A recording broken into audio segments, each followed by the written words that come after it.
Let's fucking go!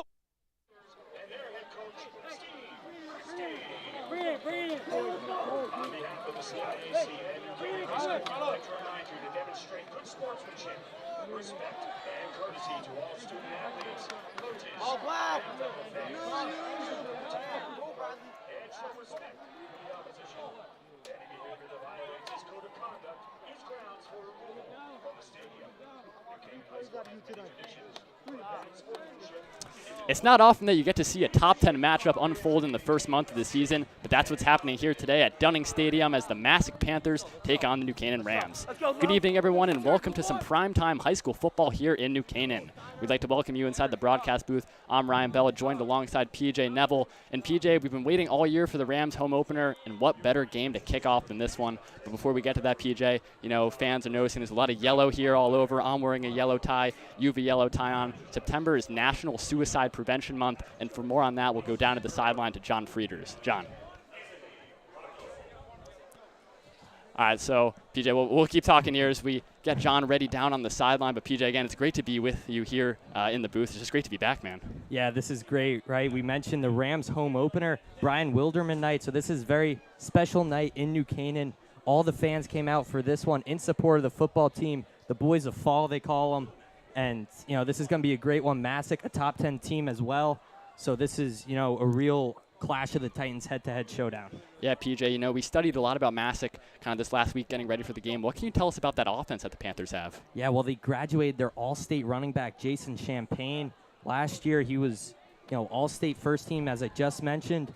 And, you know, that's a huge hit. That he was a big load of their offense. He would get a majority of their yards. And, you know, they're missing him, but they've got his brother Aaron back there at quarterback, and he's gotten off to a hot start so far. He's got his first win against Wilton just 2 weeks ago. And when we talked to Coach Marinelli earlier today, Coach Marinelli thought that he was a senior when he first saw him on film because he was just so, you know, poised and so calm in the pocket. So it's going to be interesting to see how he handles this New Canaan defense and New Canaan pressure today. Yeah, PJ, and then staying on Massuk, tell us a little bit about the Walker brothers, Shane Walker and Gavin Walker, some of the best players in the state. What can you tell us about them? Well, you know, these two, right, they're twins. They're great players. Shane was an all-state wide receiver, and Gavin was he had 1,000 yards last year. All right, we have John Frieders down on the sideline. Cut down to John. We'll be back in a couple minutes. Actually, there's sort of on-field activities. We'll see you soon. Captains for Massuk are Nicholas Fox, Ryan Tariq Al-Hamidi, David Marciano, and Sebastian Nicholas.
And Massuk has won the toss and chose to defer.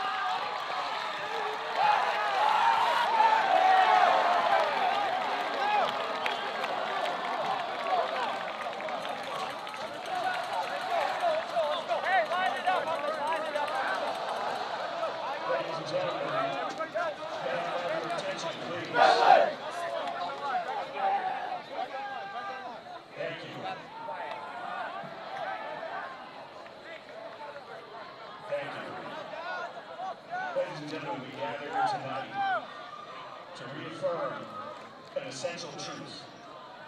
We do not have to face our worries alone.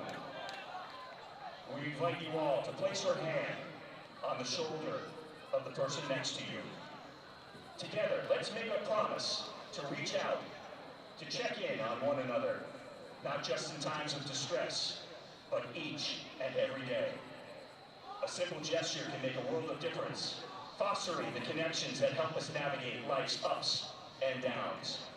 Remember, if you are struggling, if you are feeling upset, or if you need someone to talk to, you are not alone. The New Canaan community and all communities are here to listen, to offer support, and to remind you that you belong. Let us commit to creating a community where everyone feels safe and connected. Consider one small act of kindness you can do today to make a positive impact and to make someone feel welcome. Together, we can build a stronger, more compassionate community. Let us remind ourselves, we don't worry alone. Thank you.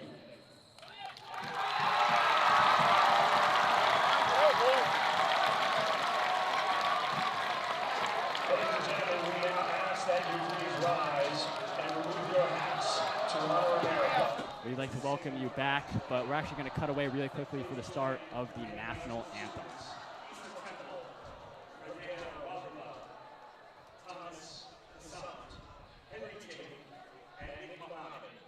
Their rendition of the Star-Spangled Banner.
Let's go! Let's take their fucking snap! Fucking go, Fern. Let's go! We'd like to welcome you back from the national anthem. PJ, a very touching message there, and I think we're just ready for some football. Yeah, definitely. This is going to be a great game between two great teams. Yeah, absolutely, PJ. So as we're getting ready for our sideline clip down there, PJ, I'm just going to ask you a quick question more about the Walker brothers from Massuk, and just tell us a little about them. Yeah, I mean, they are a dynamic duo. And, you know, the Rams faced a similar challenge like this against Maloney just 2 weeks ago in their 42-13 win. Except that time, two guys were basically, and, you know, this is basically the same situation. The Rams are going to have to find out how to shut down those two big wide receivers and get something going. Yeah, and for more about this special night in National Suicide Prevention Month, we'd like to cut it down to John Frieders down on the sidelines. John. Yeah, thank you, Ryan. And tonight, and the entire month of September is Suicide Awareness and Prevention Month.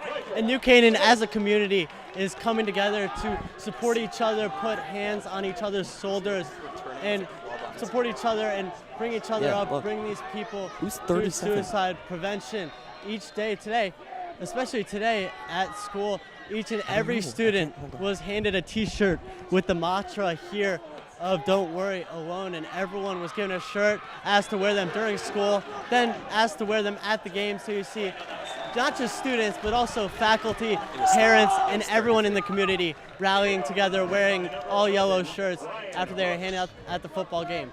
And like I said, with suicide awareness, I have my tie here is the colors of yellow and purple.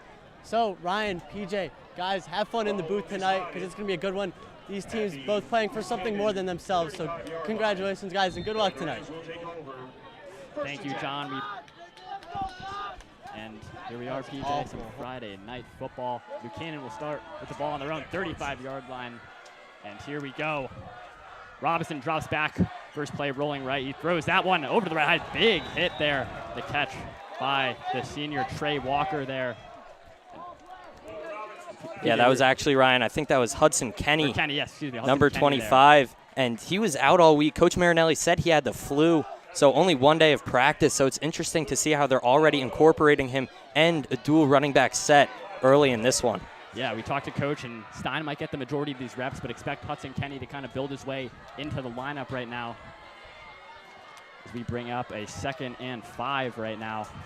Robinson back to his left, back to his right. Loses the ball in the first play, and Robinson fumbles. Massuk all the way for a touchdown on the 2nd play from scrimmage. Unbelievable there. Ryan Putman, the captain, the senior captain for the Panthers, takes it away, PJ. Not the start for New Canaan. Yeah, that was supposed to be just a routine handoff, I believe, or maybe even play action. The play couldn't totally develop because Robinson dropped it, and all of a sudden, the Rams are down 6-0 on the 2nd play of the game.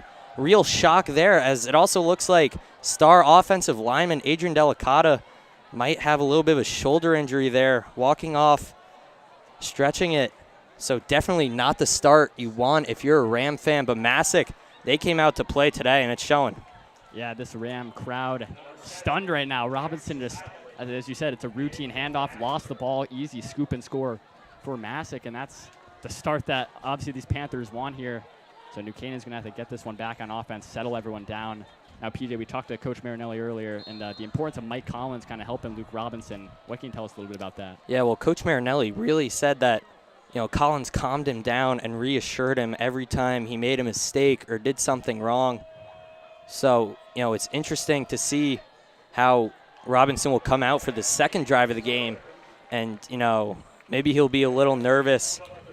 And, obviously with a big mistake like that and a strip 6, definitely not the start you wanted for New Canaan, like I said. So it'll be interesting to see how Collins might be able to, calm down Robinson and get him ready for this next drive. Yeah, that was Jackson Zylik for the PAT for Massuk. 7-0 lead. We're not even a minute into this first quarter, PJ. A lot of time, obviously, for New Canaan. So the special teams units coming on the field. PJ, for the fans watching here, Michael Smith has a cast on his hand. What can you tell us about that? Yeah, he's got a little club on his hand, right? Not as bad as 2 years ago when safety Walker Blair had an injury. He had to get surgery, actually, then came back with a full fist club. Smith, it's a little better than that, right? He's still got a cast, a hard cast, but he's got finger movement, and he's able to grasp the ball. It is in his left hand. So, it'll be interesting to see how Smith, obviously we talked to Coach Marinelli, and he's still confident in him. And, as long as he doesn't make a mistake with the ball and fumble it, it's all good until he fumbles, until he makes a mistake like that. Yeah. So it'll be interesting to see how that club plays out on his hand. Right there was the junior running back, Henry Stein, calling for the fair catch. And the Rams offense will come back out into the field. Obviously, offensive coordinator Jimmy Nugent. I'm sure he's dialing up something a lot different right now because 2nd play of the game, you're fumbling. Massuk return it for 6. So just settling down the nerves. We see Stein only running back in the backfield right now. Very bunched up close to the line of scrimmage here for New Canaan. Massuk, not many guys back. Robinson fakes it to Stein, rolls to his right, throws that one incomplete, intended for Chris Cuesta. And that will bring up a 2nd down and 10 for the Rams. Yeah, and Cuesta, a guy who's really stepped into his role on this team this year. He's a senior, and, not a lot of people expected him to start and get a lot of playing time. But with the injury of James McInerney, hurt his shoulder in that Maloney game. Then, McInerney is out last week against Fairfield Ward. And this week, the Rams said, Coach Marinelli especially said, that they're only going to use him when they need to.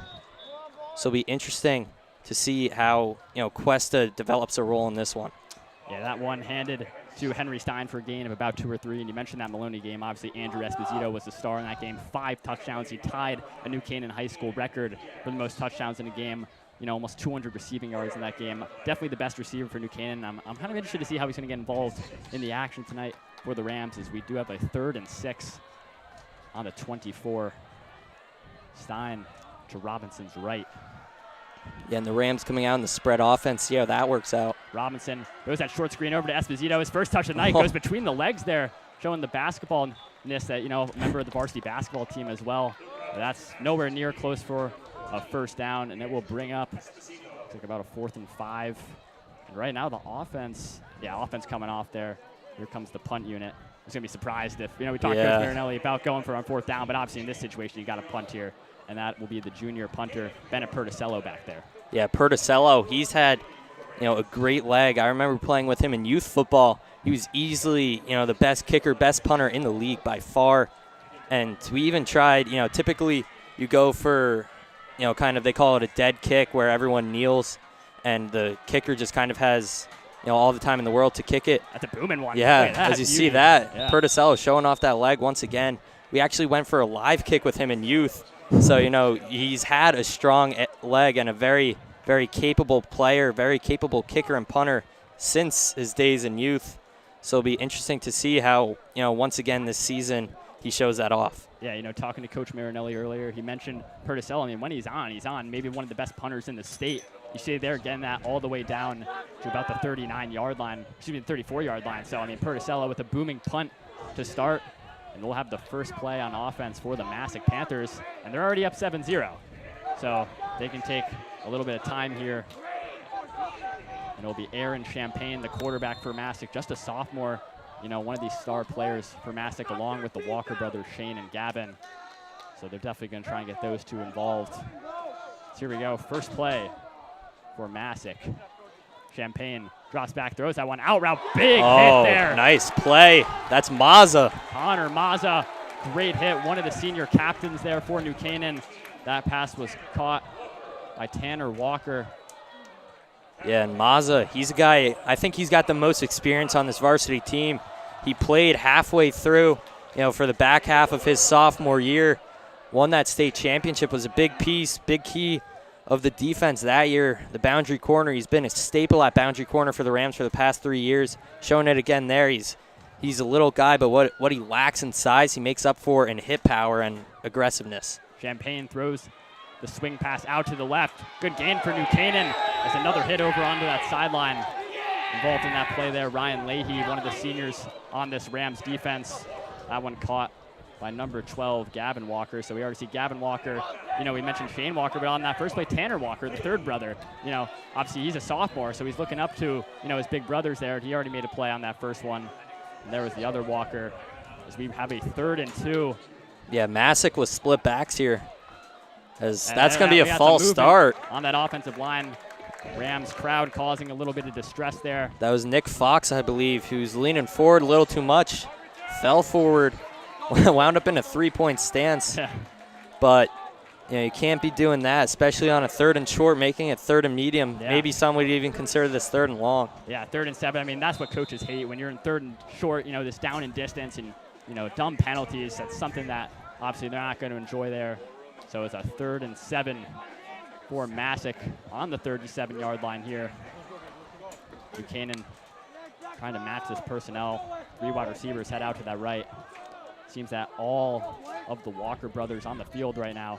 Yeah, an interesting look here. We're seeing Simon Chukarov. Yeah. Really, gets pressured, and there is the junior Ryan Francis in there to make the big sack, and it will bring up a 4th down for Massuk. Yeah, Francis, a huge player. You see his size compared to all these other guys. He is huge. He is massive. And when he gets inside in the middle like that, he stops the run, and he gets to the quarterback because he is so hard for offensive linemen to block. And, for you fans at home who don't know this, Ryan Francis only started playing tackle football in the 8th grade. And, ever since then, 4 years in, he's a varsity starter. Yeah. He was varsity as a freshman, actually. Yeah. His size and his just competitive will and sheer will has what's gotten him to this point so far. Henry Stein back there. Punt for the Rams. He muffs that one. He loses it. And the second fumble of the game. That one will be so costly. Henry Stein cannot control that one. And Massuk get it instantly back. Terrible from New Canaan. and already Massuk back in good field position, PJ. Yeah, and that's the problem with having a running back there. As you see, Stein just fumbled that one and went straight through his arms and right bounced off his knee and got away from him. But running backs, they're not used to catching those deep passes like that. And Stein filling in for Mike Smith back there really, comes to cost them. And that's really, a mistake that shouldn't be being made out here tonight. And, for the #1 team in the state, or at least what they're saying, this is not a very good start, not a very strong showing so far. Champagne, first play again, throws that one over the middle, open, and that one is caught by Max Viglione, the senior for Massuk, and already inside the 30-yard line. Massuk already rolling, but going back to that punt, you could see Stein was already running before he even caught the ball. He was thinking about getting that extra yardage, and that's when all those fumbles happened. He got lit up as well, so no chance for him, to get that ball back. And there was Massuk right there getting 20. So they're just outside the red zone at the 24-yard line. Massuk split backs once again. Fox motioned out. Toss play that one over to Gavin Walker. Has a nice lane on the outside, and he looks to stay in bounds. What's it called? Touchdown for Massuk. And this start, PJ, from the Panthers, this is catching us by surprise here, looking to kick this PAT to make it 14-0, but Gavin Walker had the whole left sideline to himself. Yeah, that was, I think the motion by Fox really kind of got the defense off guard. They pulled him away, and all of a sudden, Walker, he's got that whole sideline to himself on the pitch. He gets outside, nice block, seals Leahy on, along the sideline, and he just waltzes in for the touchdown untouched. Yeah, I'm sure Coach Silvestri, the defensive coordinator, is livid. This is just not the start that New Canaan wants to see. 2 fumbles already. Massuk scooping that one up on the second play. Stein fumbles the punt there, and it just is another 6, pending this extra point to make it 7. It's a 14-0 Massuk lead with 6:30 left in this first quarter. And, PJ, this Rams offense, they got to get something going on this drive. Yeah, I think we really just need to see a lot more intensity from New Canaan. Massuk's come out firing. They've came out as the underdog. They've came out, like they felt disrespected in a sense almost. And, all of a sudden, New Canaan, the team with all the confidence, probably the most confidence in the state, being ranked #1 and this and that. Everyone has them at the top of their polls. And all of a sudden, they're down 14-0 to a team who's been voted, less than them and worse than them. So it'll be interesting to see how they come out and they respond and they fire back. Because, sure, you go down 14-0, but you've still got another, 6 minutes in this first quarter and then the rest of the game to make your way back. It's all about how you respond in this game. You got some momentum from the Francis sack, and then it went all the way with the fumble on, the punt by Stein. So, the Rams, they've had some good shots, some good momentum. They just need to put it all together and push it out there on the field. Yeah, and I think Massuk might even feel a little disrespected, ranked 8th, and obviously playing this New Canaan team that's first in these polls. This is something that, really rising up for this game and trying to make a statement there, as Henry Stein just let that one go over his head for a touchback. I'm sure he was probably pretty nervous back there, just wanted to let that one go. But he's going back in that offensive huddle, so the coaches are, giving him a second chance here just to, make your moment. As this Rams offense looks to make a statement. I'd like to see Robinson target Esposito. Had that one kind of catch, very short screen pass for only a yard or 2. You got to imagine he's going to be involved somehow on this drive, so just a matter of how Coach Dujan will dial this up here on this drive for the New Canaan. So starting on their own 20-yard line, Robinson in the gun. Looks like Kenny to his right. Kenny motions over to Robinson's left. 3 receivers, trips left there. Robinson will take this one on the QB power. That's not going to be a lot of Panthers involved on that play. It looks like Luciano Longo, one of the defensive players, one of the linebackers for Massuk, in on that tackle. So that was only a 3-yard gain, bringing up a 2nd down and 7 for New Canaan. Yeah, and the Rams with the 3 receivers set. You've got the tight end and Jake Valente, a guy who only converted from quarterback just this offseason. So it'll be interesting to see how they might try to incorporate him into the pass game. Yeah, Valente has that perfect tight end build, as you mentioned, played a lot of quarterback. As there's that toss play over to the right side and great tackling again by Massuk. That was the sophomore Charlie Koch. There is a flag down in the field, and that's going to be holding on the offense. So bring that one back 10 yards. But there's the first involvement of the night, PJ, from the sophomore Charlie Koch. Yeah, Koch, a guy who has shown a lot of work and a lot of improvement over this offseason, just like, almost seems like every single player on this Rams team, right? Esposito, he kind of gets all the glory and all the spotlight, but Koch, a real work dog, a real guy who works behind the scenes, and he's fast, he's got great explosion, and all of a sudden, this is a kid who went from the freshman team last year starting on varsity, so he's a guy who really, really can do something tonight. If they look deep, try to find him. Yeah, he must be very inspired, by his brother Griffin Koch, who actually plays for Kansas there in the Big 12, a Power 5 school that was ranked this year. So, he has that football blood in him. He has that DNA. But that play was called back, obviously, for the holding. So it's a 2nd and 17 on the 13-yard line. Koch in motion right inside Robinson. He'll drop back. Tries to get a screen out, and that's going to be absolutely nothing to Hudson Kenny. That's going to be another loss for the Rams. And now in this situation, you're about a 3rd and 20 and plus here, PJ. Not much that New Canaan can do to get this one back. Yeah, and I wonder, maybe you dial up one of those plays to Esposito that worked for you so well against Maloney, right? The 271 receiving yards. You've got to get something to him. You've got to look to your best guy here. If you're New Canaan, try to dial something up for him deep. 3rd and 20, Robinson's just going to hand this one off straight up the middle, and they're just trying to get as many yards as they can back, but Perticello and that punt team will come out. Going back to that screenplay, Ryan Putman, one of the senior captains for Massuk, he stopped that one. He read it the whole way. Already has a touchdown this game, which I'm sure maybe he wasn't expecting to, have. Yeah. And it is going to be the Rams punt team with the junior Perticello back there. And it looks like Shane Walker back for the return. Perticello, nice punt. That one's not the best bounce, a little bit, inside the 50, and that's where Massuk will take over. And, the Panthers, they've been looking good so far this first quarter, PJ. And if you score this drive and go up 21-0, you start to get a little worried if you're New Canaan. Yeah, and, this is where the Rams have got to turn it up. You've got to get those linebackers involved some way or another. You've got Jack Kroll and Ryan Brooks, 2 really good young guys, right? Kroll only a sophomore, Brooks a junior.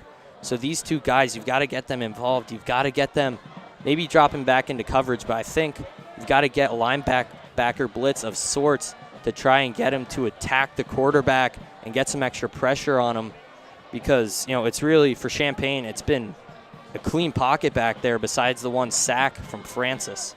Yeah, Champaign, he's looked cool, calm, and collected, which is something that Coach Marinelli noted when he was watching film. This guy, as you mentioned earlier, they thought he was a senior. Yeah. And this guy's only a sophomore, and obviously helps when you got those targets in Shane Walker and Gavin Walker. And, this Massuk offense is very underrated, and, you win this game, you got to imagine they're one of the best in this entire state. So here we go, 1st and 10 on the New Canaan 49. Screen pass over to Walker on that right side. He makes a good cut, and he's just short of that first down, bringing up about a 2nd and 1. And that's what, Massuk likes to do, is throw those short screen passes over, and Shane Walker gets that one. Yeah, Shane Walker, he's been a dog all night long, not only on the offensive side of the ball, but on defense as well.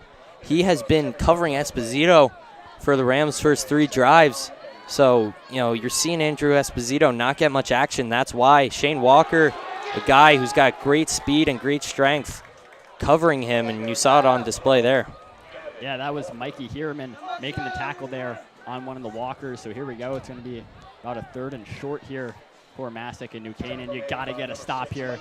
Stay home. Nothing get beat deep, and you got to stay with your receivers here, and especially always know where one of those 2 Walker brothers are. Yeah, and this is a down where I think New Canaan would really, really benefit from having a guy in Michael Harris out on the field. Harris out with a broken hand for, this game and the next. So it'll be interesting to see how they miss him tonight, but really on that play there is, no pressure got back there. Wide open was number 18, Tanner Walker. So, again, that's the 3rd Walker brother. Excellent throw there by Aaron Champaign. But, again, PJ, no pressure there from that Rams D-line. It seems like Champaign has all the time in the world to throw. And he just delivers that one, a rocket right over the middle. And now, you're pretty much in field goal range now for Massuk. Pretty far kick here. But you're almost in the red zone as well. So now you can really kind of expand that playbook down here. And Coach Silvestri got to get something going here. Call good plays here for the Rams as we have a 1st and 10 on the 22. Walker motion. There's a lot of movement Yeah, there. I think something wrong. Oh, sorry, that was a timeout. Timeout called. Okay. By Coach Christie. Yeah, it looked like, there was a lot of Everyone moved. I thought that there was something wrong with the snap count or something. Yeah, some sort of flag is what we thought, but a timeout called by Coach Christie and Massuk. So, PJ, 3 minutes left to go in this first quarter. What do the Rams have to do in order to kind of end this one with a positive? I think you've got to get a stop here. You've got to get either a turnover on downs or force a turnover of sorts, right? Massuk has had all the momentum up to this point, and you've got to get your guys back there, got to get some pressure. I would like to see Simon Chukarov really get into the backfield and make some plays, try to force a turnover or two on Champagne. And, he's got to bring that fist and kind of just put it right into the ball, try to knock it loose, knock it free, get the ball on the ground some way or another. Yeah, I mean, we haven't really called Chakarov's name too much tonight. Not as involved, I think, as he definitely would like to be. One of the captains on this defense, which is a loaded defense. I mean, as we know, and that's what Coach Silvestri does. He gets these guys all ready, all locked in for these big games. So here we have a 1st and 10. Again, motion by Viglione. Champagne almost botched the handoff there, and all those Rams defenders get in there. That's going to be a loss of yards, and PJ, that's the swarm that New Canaan's known for. Yeah, that's what we've seen in previous years, but the Rams coming out here with only about 6 in the box. They're getting, in a nickel set, really a lot of guys in the secondary, a lot of guys running across in motion, trying to contain those receivers from Massuk. And what that's doing is that's opening up the run, but not there as Delicata and Francis get hands on the running back and, push him back. Yeah, that's something that this defensive line has to do, push back that Massuk O-line. A little small, that's a quick throw over the middle to Walker on that sideline, and that's going to be enough for a 1st down. And I feel like we just keep calling the name of Shane Walker, PJ. These little short dink routes right over the middle. That one more towards that left sideline, but he cuts it back middle, and that's a 1st down for Massuk. Yeah, just so many gaps in the offense in the defense for the Rams, and Walker's just finding all of those. He's going right into the middle of the field, right in between all these gaps, and finding his way. So here we go. 1st and goal, pretty much at the 10-yard line. 1st and 10 from the 10. Champagne rolls left. He's going to keep this one. He's just going to get out of bounds, not trying to risk a big hit there for any of those New Canaan defenders. And, if you're not really familiar with this team, you're looking on the field, and you see Esposito back there, obviously known to be one of the best receivers in the state, but he likes to play that DB position as well, that DB safety, likes to be that DB, and that's kind of where he likes to go position-wise, PJ. Yeah, definitely. And, with the injury to McInerney, who was a starting safety at the start of the year, the Rams had to find someone to fit that position and get in there, and Esposito was just the guy. And, he's been a guy who throughout youth football and throughout his high school career to this point has been a very ferocious competitor and showing that out on defense. 2nd and goal from the 8. Champagne rolls right. New Canaan really covering, and Champagne just falls. Just fell over himself. Yeah, the turf monster, exactly. The turf monster got him there. New Canaan defense will be fine with that. But he had, I was looking out at that play, and the Rams were severely outmanned. Towards that right side of your screen, you saw number 19, Stephen Curtin, wide open in the back of the end zone. Saw his hands up there. He was calling for it. Champagne couldn't find him. And I think, just looking at that play, among others, it's really, Massuk, they're running a lot of concepts like a flood concept and something to break New Canaan's zone. And, like the name implies, flood that side of the field and try to just break this New Canaan zone and break the team and, beat them down just yard by yard, play by play. Yeah, so Massuk, they're going to call their 2nd timeout here. Try and dial something up. They have 3rd and goal from the 14-yard line. PJ, if you're the head coach, offensive coordinator for Massuk, what are you kind of drawing up here in order to get into the end zone from 14 yards out? I say just keep doing what you're doing, right? Maybe get a backside slant, but really try to break that New Canaan zone. Get a lot of guys over onto one sideline and try to, get those defenders to try and decide and make a play on the ball, and then find the open guy behind him or in front of him, wherever it may be. Yep, so Massuk going over everything. They're coming back on the field. You see Coach Silvestri, Coach Miska involved with that Rams defense right there. You know, maybe we'll see a zone concept right here to try and guard all aspects of that end zone, not to give anything up over top, because we've seen, you know, Champagne's had a lot of time in this pocket, and when he has time, that's when he's going to find those open receivers, and that's the times when Shane Walker and Gavin Walker are getting open, when they have a lot of time and space, you know, to themselves. So Rams student section getting loud over here. So here we go, 3rd and goal. Make or break play, right? Goal to go possession. So Massuk's got to convert here, or else probably going to have to settle for 3. Yep. So Champagne in the gun. Gavin Walker to his right just throws out that screen. We're going to have a flag there. False start on Massuk, and Shakarov was almost there to pass that one up to himself. Yeah, and that's what we saw in that second play of the game, right? Just the Massuk defense getting in there, getting fast, trying to break to the ball. And it's the same thing there, except Shakarov got back there. And, you know, if that wasn't a screen, he was getting back there and he was sacking Champagne real far. Yeah, so that's 5 yards back, and now we got 3rd and goal from the 19-yard line for Massuk. So I think at this rate, you're probably not even going to try and get a shot into the end zone, go short of the stick, short of the end zone, just try and get as many yards back as you can here. So we'll have a 3rd and goal from the 19 here. Champagne, again with Walker to his right. He's just going to hand that one off. And there's the Rams right there. Looks like Francis. Maybe Francis and Hierman. You know, we've been calling their names a lot on this drive and the last couple of drives, and that's going to bring up a long 4th and goal. It looks like Massuk's going to kick a field goal here, PJ. Yeah, Mikey Hierman, a guy, you know, he's always getting back there. He's the Rams. He's, you know, really an outside linebacker at heart, but the Rams using him as defensive tackle more and more this season, especially in games like this with 2 great wide receivers splitting the field. Hierman they use to get a lot of pressure, but also to drop back in coverage because he can do both. Yeah, Hierman's such a nice kid. You know, we had lunch with him today. He's just a really nice guy, one of these up-and-comers for the Rams. So we got a 39-yard field goal for Massuk. That kick is up, and that is wide. No good from Jackson Zylek. And as you said, PJ, that's what New Canaan has to do, either force a turnover, a missed field goal. They got that there. No points on that drive for Massuk, and New Canaan will retain with 15 seconds left to go in this first quarter. Yeah, and that was the loudest we've heard this stadium all night long. The Rams trying to get some momentum back from their fans. Their fans really trying to cheer them on, root them on, and get them back into this game. Yeah, Zylek pushed that kick wide left, so New Canaan will get the ball about the 20-ish yard line here. And here we go for New Canaan. 15 seconds right here.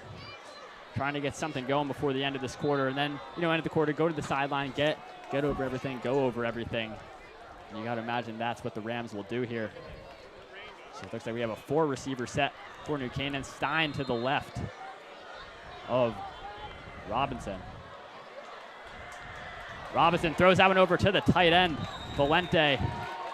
And Jake Valente, the tight end, PJ, you know, we were talking about him. Obviously, quarterback transition to the tight end, but he has that massive build, the perfect build to be a tight end. He catches that out route for 5 yards. Yeah, and Valente, a guy who's, you know, he's familiar with getting down and in the trenches and getting dirty. He played lineman throughout youth until making the switch to quarterback in 8th grade. So, you know, he's a guy who can definitely block for some guys. Robinson, they fake the wide receiver screen over to Koch. What a catch by the sophomore Charlie Koch. Flags all over the field. I think that's going to be DPI. Yeah, what a great catch by Charlie Koch. They fake that wide receiver screen over to Cuesta, and Charlie Koch right over the top. Almost it's that wheel route. Just goes over along that sideline. Beautiful grab by Koch.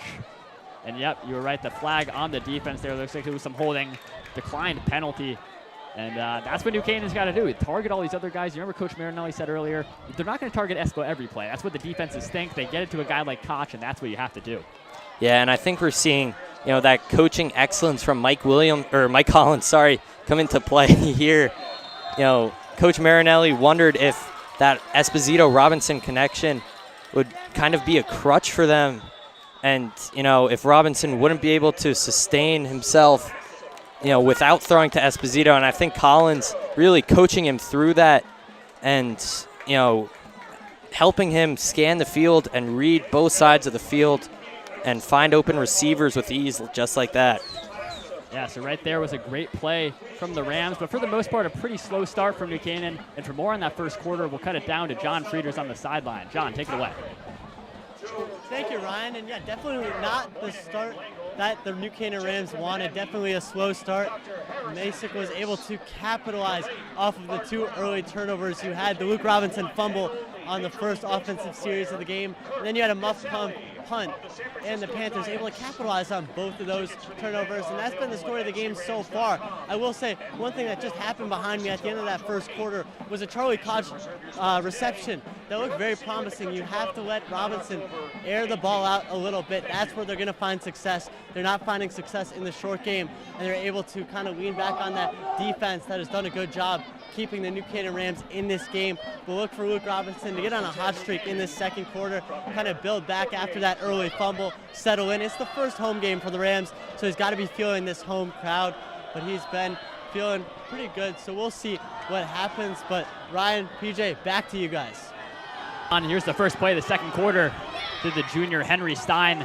He's going to get a couple there, but then a lot of Massuk defenders there just on and around that 50-yard line, PJ. But here we go, second quarter, big last play of that first quarter to Koch. What do you want to see from the Rams in this quarter? Yeah, I would love to see that offensive line get even more down and dirty, right? You see that pitch from Stein. They get some pulls, but they've really, you've got to get those guys to sustain those blocks, and you can't let Massuk gang tackle your guys. Stein will be able to break a couple of tackles, but he can't break 5 or 6 guys. Robinson hands that one to Stein. Up the gut, and he loses the ball for the second time.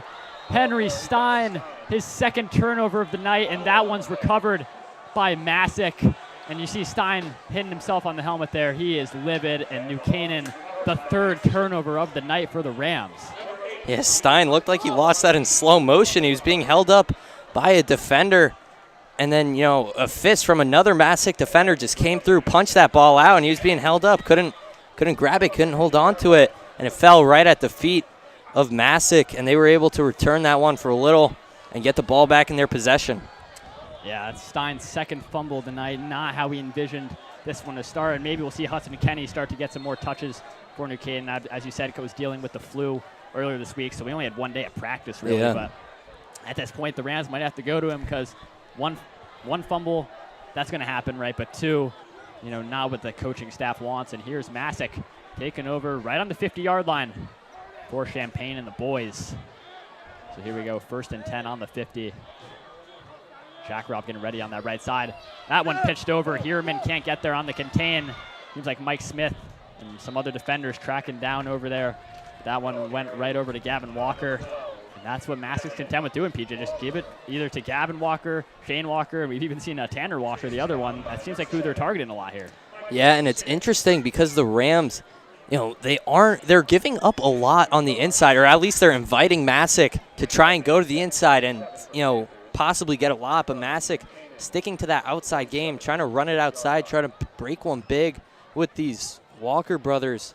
So, it's interesting to see how they're targeting the New Canaan defensive backs and their tackling abilities. It seems they're really running it to the far side of Simon Chukarov and trying to limit his impact in this game. 2nd and 7, Champagne's going to hand that one again to Walker. He cuts this one outside, flag down, which we'll imagine will be some holding. Yeah, that was a hold offense against Chukarov. Or sorry, not, but Chukarov was being held. Yeah. I was watching that because they ran it right at him, and it seems like that's number 56, William Alvarado, who has been tasked with this duty of trying to contain Simon Chukarov and trying to hold him, just long enough so that he's not able to tackle Gavin Walker or Shane Walker from out of the backfield. Yeah, Chukarov, you can see he was kind of put his hand up to the ref there. Hey, I got held there. Ref will make the call. So that's going to push Massuk back. That flag's still on the field, so the refs are kind of going over it with everyone. Maybe they looks like. I think they're talking it over with Coach Marinelli and his crew because, that would have been, 3rd and 7 compared to 2nd and 12. Yeah, 2nd and 17 there. Cause it was, oh, sorry, yeah. But so they're going to accept it, though. Yeah, so. Rams will accept it. But, that is one of the few decisions where you might, contemplate declining it. Yeah. So it will be, looks like a 2nd and 17 here for New Canaan. It should be 2nd and 20 for Massuk, actually. So So not 2nd and 17, just 3 yards back for 2nd and 20. Champagne will drop back. Heavy pressure from the Rams. He's got to look out, and he's just going to toss that one over to the sideline. Great pressure by that Rams D-line, especially Chakarov there. Yeah, Chakarov once again just getting into that backfield, showing off why he's committed to play at U Chicago just next year. And, you know, this is a guy who always is getting in that backfield, getting pressure. And I think, you know, the impact of those 2 guys last year, Charlie O'Connor, who he filled in for, and then Owen Lyden, 2 very talented edge rushers who have taught Chakarov a lot of what he knows. Right, Chakarov was a tight end before last season, and then he decided to fill in for O'Connor and did a great job at that. 3rd down and 20 for Massuk. Got to get to the other 40. Champagne's just going to roll, and he's going to run out of bounds. So the Rams do force the quick 3 and out, and they're going to get the ball back here. That's a good stop by the Rams, and they got that contain on Aaron Champagne, you know, whether he's rolling out to the right or to the left, but that's great stoppage there. See Chakarov again involved over on that side. Yeah, and I really liked Mike Hiereman there. Right, he got inside. He drew the block not only from, you know, the primary tackle, but also Gavin Walker in the backfield. Just kind of pushed them off, broke them both away, and was able to still pursue Champagne. And then you had Ryan Brooks, who decided to leave his assignment from, you know, back across the field and was able to contain the run as well. Yeah, so here's something to note for New Canaan. Henry Stein not back there to take the punt. It's going to be Charlie Koch. Yeah, Koch, a real sure-handed guy. I'm not surprised by this move. Hopefully no announcer jinx here. That would be Yeah, terrible. that would. Koch is going to let that one fall. Let that punt roll. Unnecessary dive there. But so that's going to be down at around the 25-yard line, maybe the 26, and that's where that New Canaan offense will take over. PJ, I'm going to be looking at this huddle, see if Stein, I mean, it looks like he's walking into that huddle, so, but you got to imagine if he gets the ball, I mean, all the thoughts going through his head right now, do not drop the ball. Yeah, Stein goes back to the sideline. It's going to be Hudson Kenny going back there. So yeah, it will be Kenny in the backfield. There's also Mikey Hiereman going out. Yeah, Rams might run that jumbo set. Looks like they're gonna. They've got Delicata in the backfield too. Chakarov, Hiereman, Delicata. What are we gonna see here? This one's gonna be fun. That one just goes all the way back over everyone. Oh. And there's a good run there for Hudson Kenny. All those big boys blocking in front for him. Gain of a few. Interesting to call it all the way back there, though, PJ, and not maybe more near the goal line. Yeah, well, I think, you know, the Rams just have to get some positive yards and something going here. Obviously, nothing worked, and we saw against Maloney last year in that playoff game, practically, I think, the whole second half, with the exception of maybe that final drive where they decided to throw it deep. They just ran out of the jumbo with Alex Benevento, a guy who and Luke Reed, 2 guys who they'll so dearly miss in this set. Yep. Here's jumbo part 2 for Hudson Kenny, and again, just not going to get too much here. And now on a first down and a second down, back-to-back jumbo calls, and Kenny loses the helmet, so he's running out over to that sideline. So that's interesting, now bringing up a third down, but maybe offensive coordinator Coach Nugent maybe just wanted to dial it up to get it short enough for a time where you can run it again. But I think a little surprising to go jumbo back-to-back there, Peach. Yeah, and I think, you know, they're running it for a third time here. They've got Mike Smith in the backfield. See the club on that left hand. Possibly look out for a pop pass. I think, you know, this would be a good circumstance for this if Smith decides Smith's just going to take it. He's got a hole. If he has a hole over to that right side. Mike Smith, even with the club on that left hand, he's still carrying the ball. Excellent game there for the Rams. Crowd is getting loud. PJ, looks like there is a man down there for New Canaan. PJ, who do we have there? I think that's Delicata once again. Adrian Delicata all banged up. Seems like his ankle on that one, so the Rams going to take a knee for their teammate. Not good for New Canaan. Delicata down on the field. And I think you mentioned on that maybe that second or third play of the game, he was already kind of going over that sideline. Yeah, his shoulder. Yeah. The Rams have had a lot of shoulder problems this year. Mike Harris, he had a problem with his labrum. McInerney, just about the same thing. And Delicata, hopefully that doesn't happen. Now they've got to find a substitution for him. So Delicata, he is up on his own power. Obviously noticeable limp, though. Not good for New Canaan, so he'll be coming off. And it's that next man up mentality for New Canaan. You know, whoever they're going to send in there, just got to really make big plays. Defensive line and offensive line now with Delicata out. But Delicata being hurt, we got to talk about that play from Mike Smith. on that run. 3 jumbo packages in a row for New Canaan. Mike Smith kind of broke free and got it down to the 46-yard line. Yeah, and I think what we might see here is Peter Brandt step in for Delicata. Brandt, the guy who's played football practically his whole life. He's the long snapper for this team. He's a guy who really, you know, he'll get out there and he'll outwork everyone. He's a guy, you know, doesn't have the most natural talent, but he'll always, always go out there and try his best, work his best to get everyone out. So here we go, 1st and 10 for New Canaan. Robinson, a lot of receivers out there. He's going to throw that quick pass over to that right side. Good gain and keep fighting for New Canaan. Over there is Chris Cuesta making the nice grab there, and that's what you got to do if you're New Canaan, those little short routes, PJ. Yeah, Cuesta, we talked about him earlier, a guy who's really stepped up this year. The Rams in a lot of previous seasons have had guys who have had to step up, right? You had Chukarov last year, Mazza the year before. This year it's the year of Chris Cuesta, and we'll see him, you know, throughout the duration of the season making his name known. So that was a gain of 11, bringing up another 1st down. Robinson rolling to his left. That ball was tipped, intended for Koch there on that short route, but there's Massuk getting those arms up, and that's something that's always going to happen on those rollout plays. You know, Robinson loves to roll to his left, which is a little strange. You know, a righty quarterback, but he's going out to that left side, but that's good coverage there. I think that was actually number 13, Jake Viglione, got his hand up there, so that's going to make up a 2nd and 10 for the Rams. Yeah, and that play gave me deja vu back to the play in the state championship game when Langford caught the tying touchdown versus Darien. That one, you know, same kind of concept. Robinson rolled out to his left and looked for the wheel route up the sideline, found Langford for the touchdown. 2nd and 10, Robinson escapes the pressure. He kind of went up into it. Good pocket awareness from Luke Robinson. And that's maybe one of those underrated aspects that he can do. He can run the football if need be, as we see it right there, PJ. Yeah, that was a great, you know, improvising by Robinson. And, you know, the block from, I think that was Kieran Whartonby on that far side, who was able, you know, he was able to bring his defender down. And the pocket kind of collapsed. Robinson found the hole, was able to step up, and it was green grass ahead for him. So 3rd and 1 here for New Canaan. 3 wide receivers now. I think Valente back there again at tight end. I mean, are we running the football here? Robinson trying to go for the hard count, trying to fool everyone out.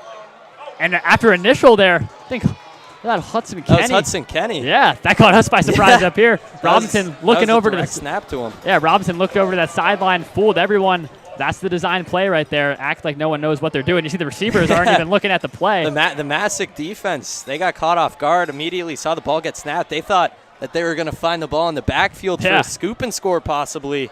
But the New Canaan offensive line knew what they were doing, was able to catch them off guard and get a lot of push. Yes, that was the 3rd and 1 conversion for New Canaan. Ball on the 21 just outside the red zone. Robinson play action, throws that one, and there's Esposito making his 2nd grab of the night. Good little chunk gain, try and get close to the markers, and you know that's what Andrew Esposito loves to do. He has those deep routes in him, but those short kind of slant routes, PJ, that's what he can really do well. Yeah, that's Esposito and Robinson's bread and butter right there, the dynamic duo for the Rams. And, you know, Esposito, he's a short route guy, and this is a kid who, remembering back to youth, he really couldn't catch the ball. So Esposito, you know, doing a lot of work over these past couple seasons to work on his hands and make sure, you know, he was able to grow into this varsity role and showing it off there. Empty set for Robinson, 5 wide receivers. He's going to throw that one over. What a grab by nice Cuesta. Catch. I mean, the one-handed good snap by Cuesta. That Masuk defense, though, able to tackle him. So not the greatest gain, but this crowd's getting hype over that fantastic catch. Yeah, the Rams came out in the empty set. You see Cuesta go in motion. He kind of got bumped by the defender there. Was able to stick with it, and great focus to reel that one in. So we'll have 2nd and 1 from the 12-yard line for New Canaan. Almost getting close to this like 1st and goal region. This is Stevens' field goal range. So the Rams, you know, bearing a silly turnover, they've got a guaranteed 3 here. You know, hopefully no announcer jinx again. Oh, there's also roughing the passer on that last play. So let's get New Canaan very close up to the goal line there. We didn't see that one, but the flag was thrown by the referee. So that's going to put the ball up to the 3-yard line for New Canaan. Could we see Hudson Kenny territory? Motion there by Koch. Handoff. Robinson will fake the handoff. Throwing that one to Esposito. Oh. Almost so close to the first touchdown of the night for New Canaan. Esposito thought he had that one in his hands for a second, kind of bobbled with that one. Now we'll bring up a 2nd and goal, Peach. Yeah, I was getting flashbacks a couple years ago. Game just like this one, the North Haven game for the Rams. Max Alert had a play very similar to this. Caught it right in that front left corner of the end zone. Basically same spot, same route, everything. Only thing, Soler was able to reel it in. Esposito double covered there. So definitely hard ball to reel in. And, you know, the Rams, I'm sure they'll go to him again in a situation like this. Yeah, I mean, Max Slurt, one of those top players for New Canaan a couple years ago. His brother, Bo Slurt, now a member of this New Canaan team. You see he's involved in a lot of these special teams plays. Yeah, big special teams guy, Bo Slurt. Plays linebacker as well and gets in when needed.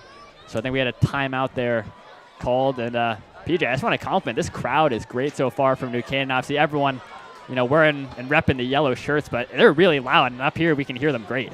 Yeah, this Rams, you know, fan section, they've really been cheering them on this whole time down the field, kind of bringing this offense back to life after that slow start.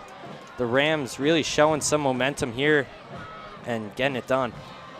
Yep, so New Canaan going over everything and, you know, going back to that 1st and goal, that's where you're going to target Esposito. One-on-one coverage. The safety help was a little late, and that's perfectly what you want to see. So here we go for New Canaan. How about a little jumbo for the 4th time tonight? Yeah, the Rams with the 3 backs. You've got Jack Kroll in there along with your 2 typical running backs. Yeah, Robinson, our center, hands that one over to Kenny. He's not going to get enough there for a touchdown. So here we go, 3rd and goal. 3rd and short here, about maybe 2 yards, maybe even 1 yard away. 2, possibly 1, I was about to say. Yeah. And possibly you go with the same thing here, but instead you pitch it right. They fake the pitch on the last one. Actually, they're bringing... Robinson's coming off. So. Yeah, they're bringing big Ryan Francis into the game here. Francis, basically a 6th lineman out there for the Rams. Yeah. We'll see him get a good block. And there's Kenny coming off. Let's see, maybe he's another going. timeout by New Canaan. Yeah, so they're going over something here. Robinson coming off that field. Imagine Francis getting the ball there. I mean, that's like that William would be Perry. Interesting. You know, actually, you know what? In freshman year, they had a play designed for Delicata where they would run a similar formation to what we just saw, right? 3 backs, and they would just give it to Delicata up the gut, and he would run it in. Yeah, I mean, if Francis got it, it's like William the Refrigerator Perry. No one's going to want to tackle that big guy coming right down the middle, so you know, that could be something that the Rams do. But here's the thing about Jimmy Nugent. He's so creative. He's such an innovative play caller. I remember in the Turkey Bowl last year when they did the fake QB sneak. It looked like it was going to be the tush push. Yeah. And it went around for, I think it was a Benevento touchdown. So Jimmy Nugent is so good at this play calling. And you got to imagine here, 3rd and goal from the 2-yard line, we're going to see something fun. Yeah, that's when you need kind of a creative guy up there calling your plays. So who do we got? In the backfield, looks like Stein's back there. Mike Smith as well. Running the jumbo with Mike Smith. Yep, Mike Smith, the only one back there. He's got the 3 blockers and the whole offensive line. It goes to Smith, and he gets tackled short. That Massuk defensive line, the pressure from the Panthers gets through, and now you're in a situation, PJ, 4th and goal. Looks like this offense is going to stay out on the field, and I think you have to in this situation. Actually, I would argue that, Ryan. I would think you just try to get some points on the board here, get some more momentum, right? You've got basically guaranteed 3 with Tucker Stevens. He's warmed up. He's ready. He's got the tee in his hands. And we have a 3rd timeout from New Canaan. That's their last of the half, using all 3 in these last 4 plays down here on the goal line. Yeah. I mean, obviously, we don't have our ESPN analytics that you see sometimes on the broadcast, but in this situation, you could get those 3 points, but I think on this drive, you got to capitalize, and 3 maybe something, but the Rams offense at times has looked a little stagnant. When you're at the 2-yard line, maybe even jumbo, but you could even see a tush push if they have that implemented for Robinson. But we'll really see here. So the Rams kind of going over everything in the huddle. I think we see a lot of creativity here. I think, we see something Kansas City Chiefs-esque, right? Andy Reid, a guy who calls a lot of plays like that. He'll get a lot of motion, try to confuse the New Canaan the Massuk defense and try to get something here, but the Rams is coming out in normal set. No jumbo for New Canaan. Looks like a 4-receiver set. Kenny to Robinson's right. Here we go. 4th and goal. Robinson, he's looking to target Esposito, and it's broken up. And what a stop by the Massuk defense. But here's the thing, PJ. Robinson had his eyes on Esposito the whole time. He was not looking anywhere else. And you got to imagine Massuk, if they're going to guard one guy, they're going to guard Esposito on that left side. Yeah, he telegraphed his pass right there. Look, you look towards that backside. You've got Koch breaking open. He was wide open there. But Robinson was locked in on Esposito. I'm sure Mike Collins, going to coach him through that. Tell him, scan the field. Esposito was locked off. There was no getting to him. The pressure was coming, and Robinson just decided to release it. Yeah, I mean, that's a interesting play. But, you mentioned Koch was on the break there, and if Robinson could put a little loft on that, that could be the first touchdown of the night for the Rams. But just looking at Esposito that whole time, that's an easy pass breakup. But here's the thing. Massuk's going to take over on their own 2-yard line. So I think we're going to see some Rams bringing the pressure here. You got to imagine. You've got Brad Butine in there on the defensive line. Actually, you've got the Rams coming in a goal line set on the other side. Massuk, I think, goes to one of the walkers. That one's going to be short. That might have been Gavin Walker there. Yeah. Just to try and get their way out of the end zone as best they can there. But New Canaan, doing their best to keep them close. Yeah, and the Rams, just trying to bring some pressure there, get a tackle back, and trying to force a turnover deep in Massuk's own zone. Possibly you get a punt or you get some sort of turnover, right, an interception, a fumble, and all of a sudden the Rams have, fresh new position right in their own zone, right, going in for 6. Yep, Massuk from their own 6-yard line here. New Canaan again in that heavy goal line pressure. Again, bringing that one out to one of the walkers there. New Canaan, here we go, bringing up a 3rd down. Are we going to see pressure here? And also looking at Massuk's side, are they going to throw the ball here, maybe keep it on the ground again on this 3rd down? That's something that the coaching staff's going to have to, come up with right now. Yeah, they're coming out in the flex bone. So, this is looking a little Navy-esque. Yeah, undefeated Navy. Once again, they're coming back out in it. So under center look for the Panthers. Let's see, I don't think that's Champagne in the quarterback spot. Looks like Al-Hamidi, one of the senior captains for Massuk. And again, looks like 3 straight plays of the same thing over to Gavin Walker. The Rams. Yeah, everyone's getting in on that pile there. Try to hold the line, I think. Is that going to bring up a 4th down? It's going to depend on the spot. Yeah, that far ref. Massuk thinks they got enough for it. The Rams I don't know if we have a spot yet. Here we go. So ref putting the ball down. We're looking at that far side ref. I think they're going to have to bring the chains over. Yeah, unless we have a timeout. Yeah, maybe we'll see the change here. That one was really close, though. But I think Massuk, they might have just ran the same play 3 times in a row over to Gavin Walker. That little end-around reverse. So I think, what are we saying? Not enough for a 1st down here. I mean, okay, so the chain gang coming out here really close. Hopefully it doesn't have to be separated by a place card. Yeah. That's happened in the NFL once. Hopefully we don't see that here. We can get a clear call. Chain gang coming out. Might be eliminated from football pretty soon. You see in the NFL, they have that chip technology they're going to try and implement. So here we go. If only they had those 1st down yellow lines out on the field like how they do on the broadcast. Yeah, right, exactly. I think that's a 1st down Massuk. It is going to be enough for a 1st down. So Massuk, even though they run the same play 3 times in a row, they end up getting those 10 yards needed. And they'll have a 1st down here with just under 3 minutes to go in the 2nd quarter. And it looks like they're just going to go right back to it. I don't see Champagne out there calling the plays. Yeah, so we'll see. Trying to ID him over there on the sideline, but hard to get a good look. So again, Massuk, 1st and 10, ball on the 13-yard line. And it's still this heavy set. Everyone on and around the line of scrimmage. And Al-Hamidi, again, under center here.